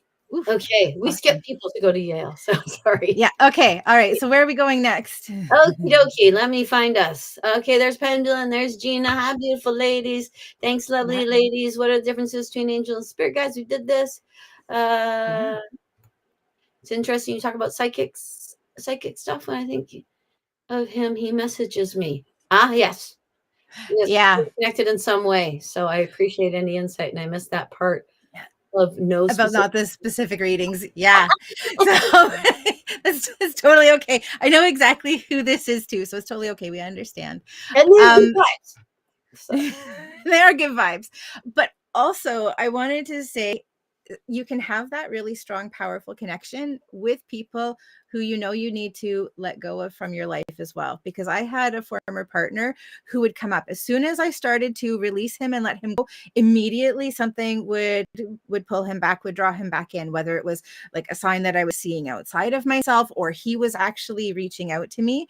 So often we will see this as being, I'm meant to be with this person. That isn't always the case. It could also be that there's some level of energetic codependence and they are aware that you've made that change and they are feeling that loss. That doesn't mean that they're supposed to be in our lives too. So not that that's what's specifically happening here, but just know that should you come to a point where you're like, this isn't healthy for me, that he could still continue to come back in because of this pathway, and that there may be more work that you need to do. Yeah. Do you know how they show that in my head? How's that? You can leave the public washroom with toilet paper stuck to your shoe, but that doesn't mean it's supposed to be there. Or that it's supposed to be used. I hope you'd use some toilet paper, but not the stuff that's been on your shoe. As clean as you want to be. Yeah, there could be like there's still a little stuck. That's what they said. So that's a good way to see it. Yeah, because toilet paper stuck on your shoe doesn't mean toilet paper should be on your shoe. That's one. See, sort of not a reading question. I love that. Sometimes when I wake up, I feel like I've been to, yeah, absolutely. Another place during my deep sleep. Yeah. I know where it is, yeah. Pat. Yeah. Where is it for Pat? I think it actually kind of feels like your house, but doesn't feel like your house. And I bet it's kind of darkish. Not like really bright, just kind of like, it's like twilight. There's somebody should turn on a light or something. Cool. I think that you're going to somebody else's house on the other side. Oh, cool. It almost makes me want to cry. Yeah. I'm sorry. Yeah, it's okay. Oh, sakes alive. Your son. I tell you. So do you want to hear something funny? The last time that I did a live on my own back in December, and it was the very last time we used the last platform, and Pat was on the live with me, and I'd had a message. I didn't know that it was Pat. I think you introduced yourself after, because at this point we didn't have the names, but I was so flustered because 4 or 5 times a minute I would get this, what I thought was a spammer coming through, and the message, it just said, Facebook user, I have been here before, and it kept spamming me over and over and over and over and over again. And I did a reading for Pat, and her son came through, and I started crying when I was doing it. So then fast forward to the end of the live, I went to all of our Facebook streams to find out exactly where this spammer was, because I was going to get rid of them. And there was no one there. It wasn't on any of our live streams. It was a glitch in the streaming, and I'm like, oh God, that was Pat's son the entire freaking live stream. So good. He is so good. And just for who knows, because it's commercial value, but I like to call him W. Okay. Yep. Some anonymity, but he yells his name in my head. He comes to our lives. He comes when I'm on my own. So it absolutely tracks that he would come. Yeah. And he would want to do it that way with you, because knocking on your brain, there's some guards there. Yeah, because I don't do because mediumship isn't my thing. It's not what I do. Well, and it's really loud.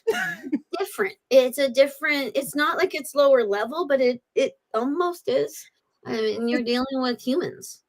It's really different the way that it comes through compared to when I work with angels, because angels are light and fluffy, but no, they get the real stuff. Some of them are incredibly heavy, actually. Yeah.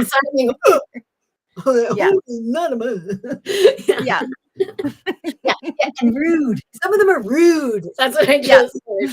So awesome, Pat. That is absolutely awesome. Absolutely. Awesome. And ask them to help you to remember a little bit.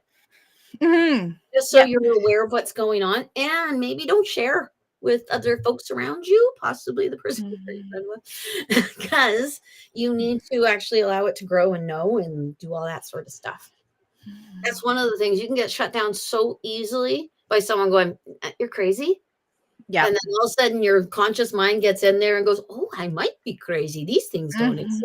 And then and that has everything to do with where they are on their path, and has nothing to do with where you are on yours. So and then The other thing to say, not to be specific with Pat, is when you have really significant dream experiences like that, where you wake up, you feel that it's been really real. You may have been in other places. Like I know that I've astral traveled in my dreams. I know that I've taken part in teaching and learning in my dreams.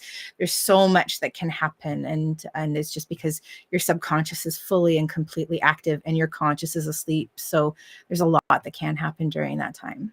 Yeah, there is. Yeah, it's pretty awesome. Yeah. Mm-hmm. And Debbie, it's funny because we're talking about dreams. Yeah. To me, what does that mean? I don't think that means anything. I think sometimes we block it out a little bit. And to be perfectly honest, I would even defer to Kristen Lang on this one, because she talks about it in her dream people. Cool. Dream people are like a whole different world. They're not a whole different world, but there's an actual dream experience, and there are people who study how to dream, and because you are actually dreaming. If you do not dream, I think it means you're insane. Actually, there's something with the brain, so it is happening. But I don't always remember my dreams. Do you always remember? No. I don't always. No, absolutely not. Like, okay. Yeah. But something you can do is, if you feel like you've had a dream but you're not remembering it, is you can ask for memories of it to come out throughout the course of the day as well. Or it may just naturally happen that way too. Yeah. Al's dad was Santa. That was funny. The tooth fairy thing. Maybe you're the tooth fairy. Oh, the tooth fairy. Yeah. Yeah. Beautiful. Yeah. It's a tough one. Whenever somebody, it's kind of like when, people who tell me they can't dream, it always seems to be a lack feeling within them. Like a blockage or something like that. And might be that they have a blockage, but it's not a lack. It's just, it's there, but you just don't realize it's there. Yeah. It's kind of like your package is already there. The Amazon guy just didn't knock on the door. Yeah, that kind of ties into what I'm seeing, because I'm seeing it kind of from a different perspective, that the conscious mind could just be really strong and is blocking out what the subconscious mind has experienced. Yeah, because your conscious life might be so much. Yeah. That your mind has to go to there. Yeah. Like if you have little kids. Yeah. I couldn't see my kids in between meditation and a reading. I completely come my meditation. Sorry, say that again. I missed it. If I meditated for a reading and I saw my kids in the middle, I would have to re-meditate, because my brain would go completely into mom mode. Right. And no longer my psychic lady. I'm mom, because that's more important. Yeah. Yeah. That makes sense. That totally makes sense. Now they're old. They don't need me like they used to. Oh, good fun. No, this is for you. I'm pretty sure, because I haven't done one yet.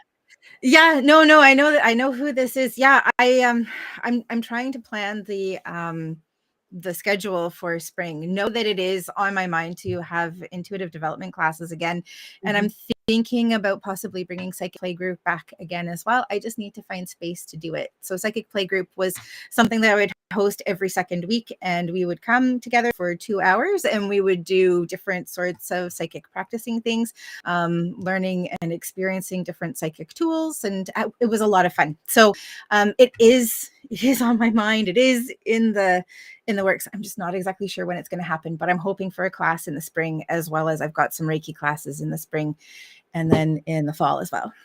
So I'm exactly the same. I know I got to teach intuition, and I already have the class all figured out in my head. I just have to do it. Yeah. I'm trying to write the second book right now. So that is, every time I go to do something else, the voices in my head go, Lisa's temptation. Right. Right. This. Yeah. So I have to finish the second book first. Yes. Yeah. The second. There's demand. There is demand. Well, here. I've already seen the third, and I'm like, oh, we haven't finished the second yet. Go do that. So because anyway, because they all link. But people keep asking me, and I keep saying I'm gonna do it. So maybe you know what I was about to say. Yeah, that we could. Yeah. Anyway, moving on. Yeah, because I don't want to make a commitment to you and make you do that, and you know what I meant. You know. Yeah, I totally know. We're just having a little conversation between the two of us, but broadcasting it to the entire internet. Yes, in a cloak and dagger kind of way. Yeah, that's right. What you're talking about. Hello, interwebs. Yes. Okay. Okay. Now, what the cold? Waking up with cold chills. Not having a cold room, but being cold.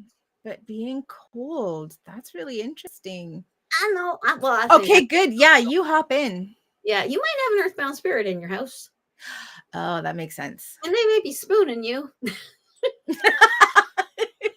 That's what I get. It almost, yeah. You never feel like you're being held down, right? You would have mentioned that. I would think you'd lead with. I would think so. Because they will do that too.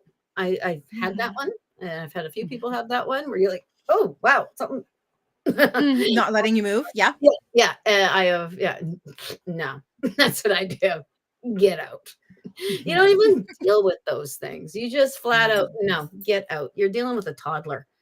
And if you pay attention to it, that toddler's going to have a tantrum. Just not even paying attention to you. Get out of here. So, I think it's earthbound. But what do you think? It's not an experience that I've had. So yeah, I would have to go with earthbound as well. I don't usually have earthbound spirit in my space. My angels keep things really clear. Yeah, your angels wouldn't allow you to have an earthbound. There's no way. No. And because earthbound spirits are tortured souls. That's not something the angels would sit back and go, that's fine. No, they would go, see that big light? Get the yeah. So that's also something you could do is you could say, hey, angel, please take this earthbound soul to the light. Just you don't even have to deal with it.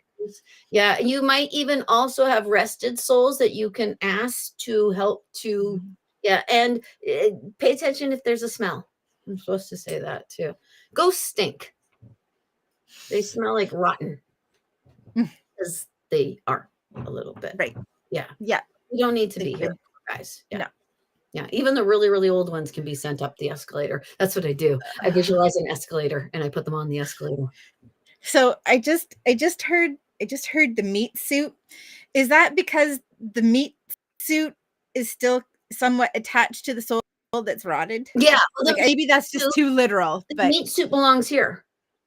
Yeah. So when we leave it, it disintegrates. It just But if its signature of us is in it, it's kind of like leaving something rich long. Yes. Yeah. Where you're like, okay. That smells really off. Yeah, it smells like prairie basement. That's actually the way I tend to put it. But that's hard to say to islanders. They don't know what a prairie basement smells like. Oh, I thought you said a curry basement. I'm like, that's not the smell I was going to go with. Was the thing that delicious. I moved to BC. I was like, where are all the basements? Where are the back alleys? What the heck with this place? Right? Yeah, we don't have basements here. There are back alleys still, but basements. You have windows this big in your basement in the prairies. Yeah. Because it's below ground, because the place freezes. Yeah. Big time freezes. Yeah. Okie dokie. So it might be even something we discussed before. Okay, a little part of my brain is also telling me that we need to discuss March 22nd while we have a few people still here with us. Okay. We can do that. We maybe should lead with it, but that's fine. We're wonderful. So it's okay. Yeah, we can do that. Yes, thank you, Al. Okay, so on March, are we set? We're almost set. We're almost set. We're almost set. I still need to confirm the space, but I feel like we should do it anyway. So why don't we just not say the date, not say the space, just say this is coming? Okay, that sounds good. Yeah. So at some time in the next month and a half. Does that feel like an appropriate timeline? Month and a half? Yes. Yeah. Yes, that's exactly 6 weeks ish. Maybe 5. Yeah. It maybe 5, maybe 7. Oh. We are taking Oracle chats live in person. You're gonna actually see us standing? You're gonna see how short I am? We may even be sitting, but okay, we could sit, but that would mean I have to sit still. and then right. So we may also be walking. My biggest concern is that I've only ever done this sitting down.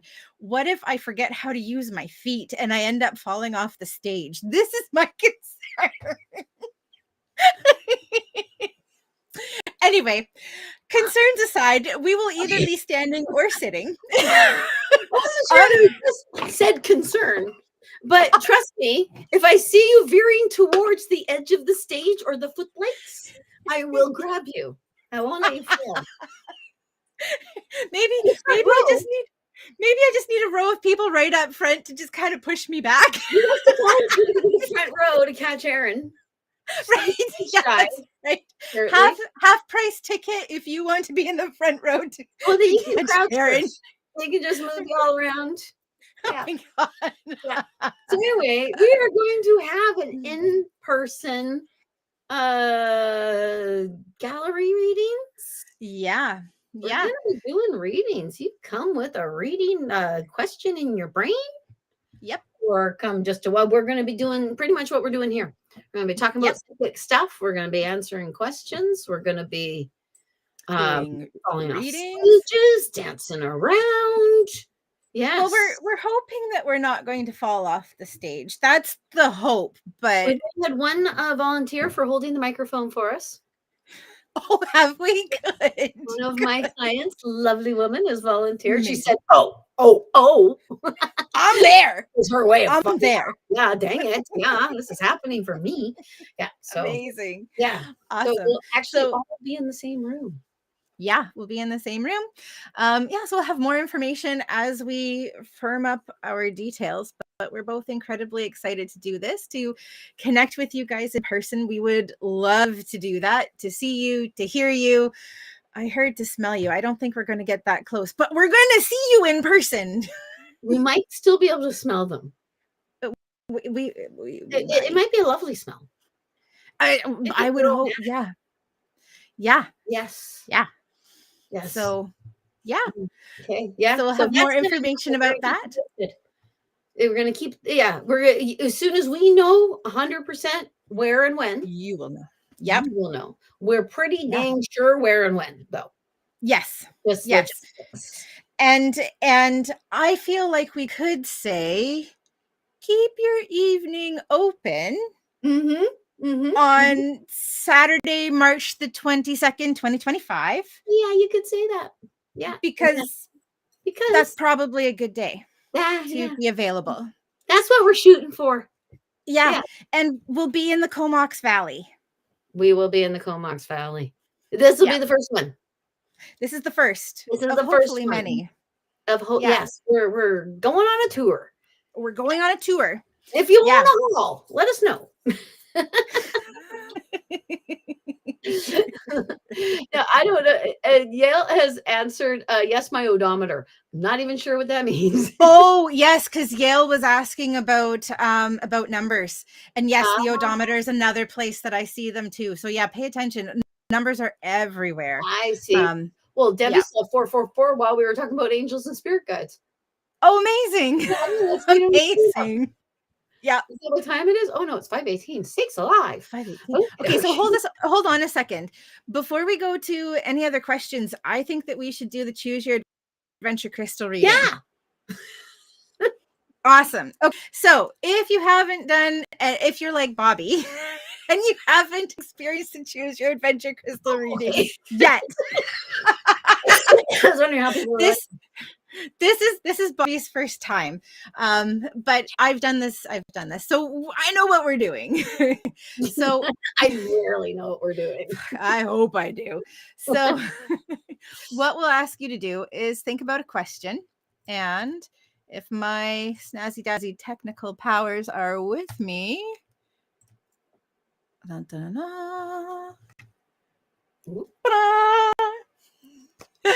a crystal. Okay. So the Choose Your Adventure crystal reading works like this. You think about your question, and you can ask more than one question. And as you're asking your question, check in with each of these stones. Is your question best represented by the cards and the messages we're going to pull for Angelite, Amazonite, or malachite. So checking in, angelite, Amazonite, and malachite. Question. Yes. Do they need to know what each of those crystals is for? Okay, good, because I only know what one of them is for. Yeah. Yeah. And you know what's really interesting is Amazonite isn't actually a crystal that I use that often. So I'm actually not even totally familiar with it. Hold on a second. I feel like we should bring this up so I can give you a really quick explanation of Amazonite healing properties. Amazonite. What does Amazonite do spiritually? Known as the Hope Stone, the Amazonite crystal is an excellent healing tool. Amazonite rock facilitates spiritual healing through its ability to impart a balanced, rational perception of personal truths. Intellect and intuition are balanced by Amazonite powers, while spiritual exploration and healing take place. So that's the energy of Amazonite. And just because we've talked about Amazonite, angelite helps us to connect with our angels, both in being able to hear, see, feel, know, and experience them, but also assists in communication. And malachite works in a very powerful and profound way on emotional healing. It's all connected and associated with the heart chakra, bringing things up to the surface so they can be released and healed. But I know that you are also familiar with malachite. So is there anything that you wanted to throw in there about malachite? No, I'm not that familiar with malachite. Oh, sorry. Which was the one that you were familiar with? Angelite. Oh, no way. So so is there anything you want to add to angelite? No, I would have said exactly what you said. I carry angelite around. I'm like, be with me, gay. Yeah. I really like to have the angelite like little balls that are polished. And so I carry around my blue balls with me all the time.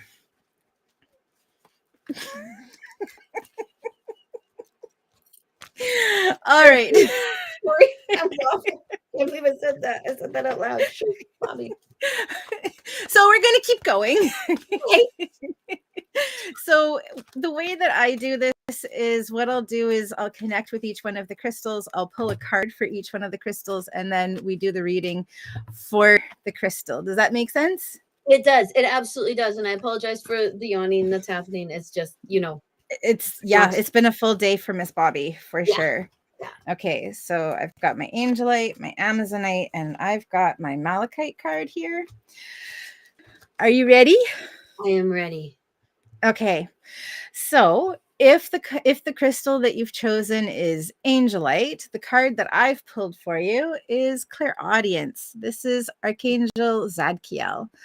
And Archangel Zadkiel's message is notice the loving guidance you hear inside your mind or from other people. We've actually talked about clairaudience today. It's one of the 4 primary ways that we receive intuitive messages and information. And clairaudience literally means clear hearing. So paying attention to the words that you're hearing, the songs that are popping into your head, because this is one of the ways that they're really trying to get your attention and to share messages with you. Miss Bobbi, is there anything that's popping up for you? No. Did you want to pull a card? Would you like me to pull a card? I would love for you to pull a card. Okay. I'm not a card person. I know. Home.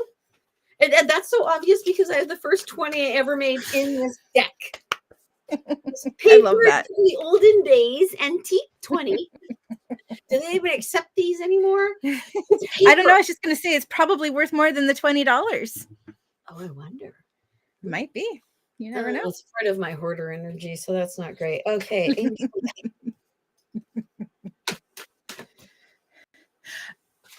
While you're shuffling and choosing a card, I'm going to just add because I'm hearing some more. If you've chosen the angelite angelic connection and communication is coming up really strongly for you as well. And to take time to connect with angels. If angels aren't your thing, that's okay. Spirit, God, source, universe, ascended masters, guides, whoever, whatever. But there's a lot of draw to make sure that you're connecting around the topic that you've asked about, to ask for help and support. I get this one. Oh, patience. I love that card.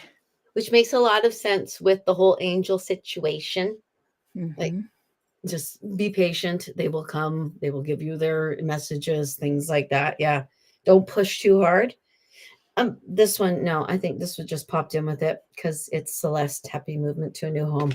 It's the patience. I'm a popper person when it comes to my cards. Do you do? Yep. Especially when I'm working for myself, and I'll even say I want to do a 3-card spread, and they're like, "Okay, we'll pop 3 cards." I was like, "Okay." So I did an experiment in one of my psychic play groups years ago. And what we did is we asked one question, we each shuffled our deck, and we chose cards in different way. We took the top card, we fanned them out, we chose a card, and we shuffled until one fell out. And the message, even though the cards were all different, was exactly the same, because the purpose of the card is to tweak your intuition. And so you're going to get the right message regardless of the card. Yes. So yeah, I agree. So it doesn't, yeah. So yeah, if it pops out for you, or if you pull the top one, or you feel and you pull, it doesn't matter. You're going to get the right message. Yeah, because you can put it back in, start shuffling again. That bugger will pop out again. It's like, no, we meant it. Oh. Yeah. No, actually, what I mean is we didn't reshuffle them in. It was just the card. When you read the card, gave the same message, because it's to tweak your intuition. Oh yeah, absolutely. Okay, all right. Yeah, so beautiful. Okay, yeah. Should we check out and see what's popping up for people who chose Amazonite? Yes. Okay. Do you want to go first? Or do you want me to go first? You go first, because you're already halfway there. Okay. Okay. All right. Oh, I love this. Okay. So if you chose Amazonite, the card and the message that's coming up for you is courage. This is Archangel Ariel. I love working with Archangel Ariel. So first of all, her message is be courageous and stand up for your beliefs. So Archangel Ariel's energy is like the girlfriend who you could go to and you'd be like, hey, I've got a dead body in the back seat of my car. Right? And Ariel's like, no worries. I've got a shovel and I know where we can go. Like, she's got your back. She's encouraging you. She's supporting you. Yeah. Right? So if you've chosen Amazonite, the answer or the message around your question is you really need to get in touch with your truth in this situation, to stand up for it, and to make choices and decisions around what your truth is. And also that may be something that isn't comfortable, but that she can help and support you through that. Dang it, Ariel. Okay. All right, Miss Bobbi, what do you have for our Amazonite people? Okay, I'm being told to pick the top one. Okay. Fiona. Okay. Oh my. Now that you've asked the angels for help, be open to receiving divine guidance and assistance. You deserve heaven's help. Yeah. Which is just what Erin said. Get out of the way and let the angel help you. I have no idea what country that accent was from. Which is yeah. So, yeah. My nephew's been and just to throw it out there, Fiona's also about getting out of your own way. Like, you're making it too difficult. Yeah. Yep. Complicating things. Dang, that's awesome. Funny. Did you pick a crystal, by the way? Did I pick a crystal? No, I didn't. I should have. I probably would have chosen Amazonite too. That's what I chose. Is this it? Yes, and yeah. Ariel's a character in my book. Mm-hmm. Because Ariel's my chief spirit guide. I love that. Yeah. I love that your spirit guides are Erin and Ariel, because it sounds kind of similar. They're Erin, Ariel, Biddy. Those are the first 3. Oh, Biddy. Biddy. Yeah. I love that. ID. Biddy. She's a woman, an Indian woman in a yellow sari. Oh, I see cool. spirit guides as a reflection of different aspects of our own personalities. Beautiful. Erin's the warrior, and Ariel's the higher self, and Biddy is the yoga. Very cool. Oh, that makes sense. Biddy makes a lot of sense. Me stuff. Cool. Yeah. I Anyway, like that. okay. Awesome. So we're connecting with the people who chose malachite. Do you want to go first? Okay. Okay. Yeah, do it. Malachite people, let's get them. Go with the top again. Oh, what? Okay. Or one that fell out. That's funny. Okay. Yoga and exercise are essential to your well-being. This is a card I used to get all the time. Yeah. All the time. Peace of mind and spiritual growth right now. So Ray, such a beautiful card. Grab your yoga mat. Do a sun salutation. Do 6 or 12, really. If each foot is 1, each foot is a half. You do both feet, and that's 1. So really, ideally, you want to do 12 sun salutations a day. Cool. Ideally, that is your ideal. But I love sun that. salutations can be physically taxing. Yeah. I'm also seeing, like, with sun salutation, I've always seen a lot of releasing that happens. I guess when you're in downward dog, up in like the back of the hips, the lower back, I always see huge amounts of releasing in that too. Your yogi, as I was once, you were, will come up and actually bring your hips up in downward facing dog and pull your hips up towards the sky. It's kind of like your moon and God. Yeah. But God's like, love your ass. It's all good. I love it. Because God does love your ass. Not the physical one. Oh, fudge him a good. I was going to say, does that mean that God thinks that my ass is his? Like, is that what we're talking about here? Anyway, I'm just teasing. Well, it's kind of like I look at my kids. I made that butt. I made that. It's my butt. You're just doing that. It grew. You didn't have it. It didn't grow it. So, yeah. I love that. Okay, so I just have to laugh because the card that I got from Malachite is the Clairsentience card, and I laugh because of the 44 cards, only 4 of them have to do with Clairsentience, Claircognizance, with the clairs. And so out of the 3 cards that came up, 2 of them are Clairsentience or are clair cards. So yeah. So this is Archangel Raguel. His message is, notice your recurring physical and emotional feelings as they signify divine guidance. This is all about paying attention to what you're feeling. So the physical sensation that you experience in your body, the emotions that you're experiencing as well, because this is indicative of what you're needing to release, to let go of, to process, to heal. Is part of what's helping to show you the path, the direction that you need to be taking. Our emotions and physical sensation are such a big part of the indicators that we receive for how we're to navigate things moving forward. So if you've chosen Malachite, you need to pay attention to what you're feeling. And if you haven't been, then there are probably pieces that you are ignoring intentionally or otherwise, and that needs to be addressed. So now is the time to clear that shit out. Excuse my language. Yeah, I agree with you. I actually they show me a thing I was listening to where they were talking about ascension, and how we're going through an ascension can actually experience it physically. And I was absolutely. Like, yeah. Yeah, for sure. I know that I have experienced mine physically. I actually can show you. Yeah. So I actually look at the chakra that it's in, or where the Kundalini energy is within it, because we do have a map. You want to look at your meridians. You want to look at all those sorts of things. So yeah, totally. That's neat. That was fun. Beautiful. That was a cool time. Isn't that? That was a lot of fun. Very, very cool. Yes. Cool. Awesome. So I'll just take that down. Okay. There you go. Awesome.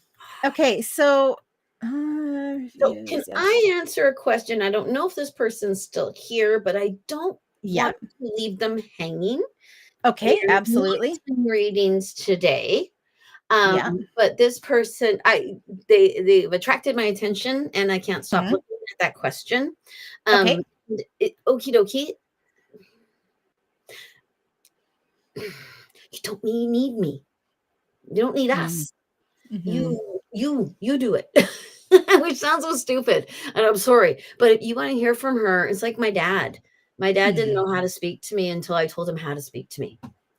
Until I started learning how to speak. But even then he would he stood at the end of my bed headless, for goodness sakes. If you think she's getting a hold of you, she is getting a hold of you, and then acknowledge it and acknowledge it and acknowledge it, because I feel so strongly about you. Like, I actually want to go to Christy's house and give her a hug. Oh, I want to hug her and say, no, she's okay and you're okay. And she's right here. And that's, I just get that feeling from this. So I had to address it. So yeah. Anyway, I know I question too.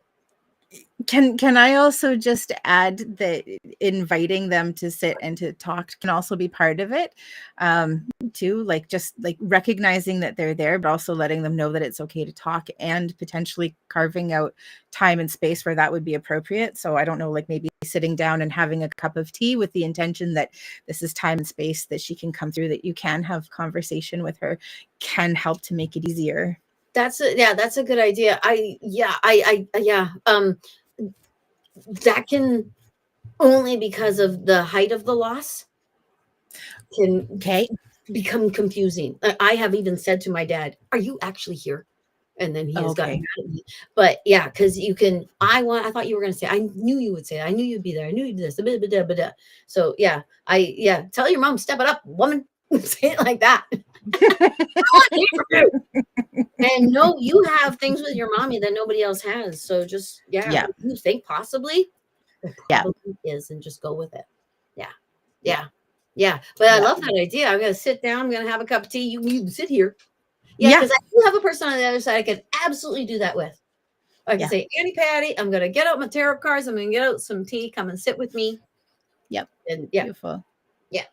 Not sure what she'd say. She'd probably say, get rid of half your stuff. Grandma's basement, Al's from the prairies. It's okay, Pat. Lots of people make us cry. They're happy tears. Absolutely. Absolutely. Agreed. Absolutely. A lot of people can have trouble getting through to their dreams when they are high. Yeah, that makes a lot of sense. Which is so funny, because so many people use root drugs or plant-based, what we call drugs, to actually break through things, to ascend. So it's so funny. I do not have that experience with cannabis at all. I actually find it heightens myself, but that's me. There's very little that can make this go. Yep. Very little. Yeah, I took 12 Ativan, and that just heightened it too. And it's not something that I've experienced at all, so I can't speak to it personally, but I do know that when I'm around people who have been drinking, or I'm around people who have been experiencing and working with plant medicines, that it sends things all over the place for me, and for me it's very ungrounded. Drinking is very, very, very different. Very different. Cannabis can be quite grounding. Alcohol, there's no grounding whatsoever until you actually hit it. That's where you're living at the moment. But alcohol to me is human manipulation, and I think it's somewhat demonic. Sorry. It's okay. And again, like, I don't have personal experience with cannabis, but when I'm around people who are experiencing cannabis, it's very ungrounding for me. For you. Oh, okay. Yeah. I personally big fan. No. Painkiller I use. Because I don't feel my physical discomfort when I'm doing my readings. I don't have to take cannabis when I'm doing my readings, but and then it hits like a freight train. Like the epidural just wore off. Right. And if you ever had an epidural, you know what the hell I mean, because all of a sudden you don't know they unplugged you. What, is that my vagina? Yeah. Sorry. Hello, Nikki. Hi, Nikki. I was just going to say, it's great to see you. Thanks for joining us. Nikki's excited. Different Nikki is excited for the show. That's awesome. And Kirsten is not interested in smell-o-vision. That was a thing. We're trying to develop this in Japan. They were trying to movies where a smell would come out of the back of the seat. Ugh, I'm good. I'm good. Unless it's old cotton candy. No, thank you. Yeah. And there's all hope for good smelling people. Thank you, Al. We'll take it. Hello, Michelle. Hi, Michelle. Oh, awesome. And Jane, we'd love to see you too. Sweet. Oh, and Nikki's talking about coming to Kelowna. Hint, hint. We'll have to see. We'll have to see. That would be a lot of fun. My mother and my sister both live in Vernon. Oh, there you go. I actually have thought about putting Vernon on the stop. Mm-hmm. Yeah, and they're 20 minutes apart, Vernon and Kelowna? Probably not that far. I would say that we could probably rent a hall in Vernon for a site less than we could rent a hall in Kelowna, because Kelowna is a hubbub of a place. It's gorgeous. I would live in Kelowna. That would make sense. Yeah. Would you? Oh yeah, absolutely. Yeah. If I were to move back to the interior, that's where I would go. I'd go to Peachland. I've never been to Peachland. Oh man, I think we went camping in Peachland when I was a teen. So it's been a couple of years since I've been. I haven't been to the interior in ages. Yeah, me either. I have to go back up there because I went to school. I lived in the interior from 9 to 16. Yeah, so maybe in the fall. Because my dad was so rude, he died. Quitter. Rude. Awesome. The last thing is Kirsten. Any messages for me? Do you want to feel that we're not doing readings? Yeah, that's kind of where I am, because I'm also aware that we've been here for more than 2 hours. 2 hours and 10 minutes, and some folks have stayed with us the whole flipping time. I know, you guys are absolutely amazing. Yeah, positive badges at you guys. Yeah, absolutely. The Orachellian, positive Orachellian badges. Oh my gosh, I'm going to develop Orachellian badges. I think that would be awesome. Yeah, we're going to develop swag. Drag queens do it. Go with our swagger. Yeah. No, that's a swagger. That's a lot. Swag is all the stuff that I'm going to create so that people are like, I want to take Bobbi and Erin home. Okay, just don't make any voodoo dolls of us or anything, because that would not be great. Okay. Not that you would. Not that I have. Straw dolls don't have to be bad. That's true. Isn't there something around Brigitte for in bulk with a straw? Yes, you can make a straw doll for in bulk. You can also make the Brigitte's cross. But yeah, they have straw dolls for in bulk too. And actually, in my second book, the girls Anya and Lisa start to try to figure out witchcraft. They're in high school now. Amazing. I love it. The second book is what leads to the first book. Beautiful. And the third book is what leads to all of it.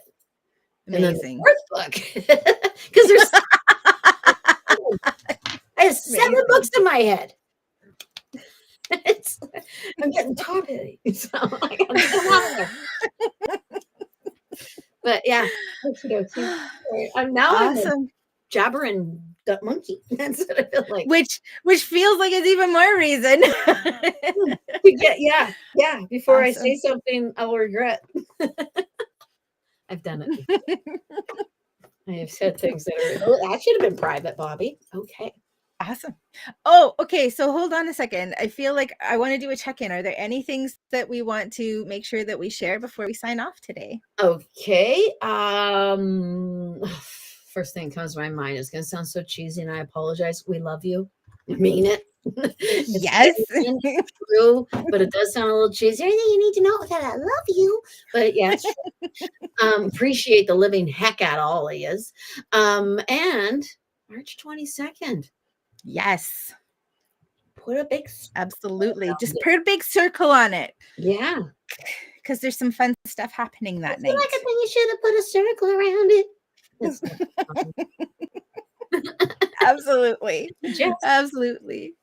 Okay. And I have 2 really quick things that are popping up that they're telling me I have to share. So the first one, I'm just going to throw it into the chat here.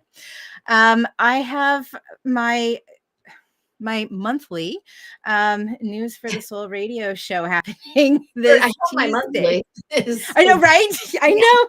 I should be so much better at this. What the heck am I doing?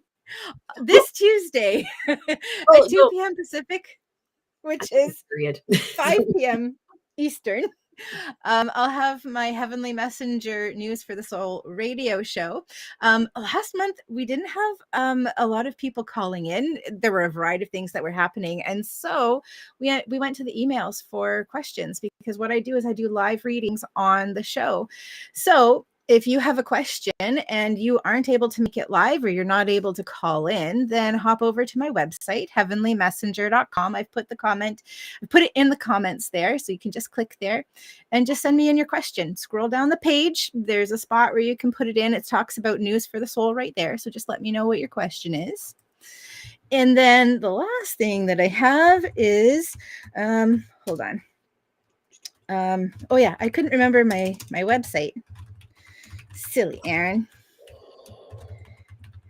Oops. Got a TITUDE. No, TITUDE. Oh my gosh, guys. That's like you're just a medical problem. Right?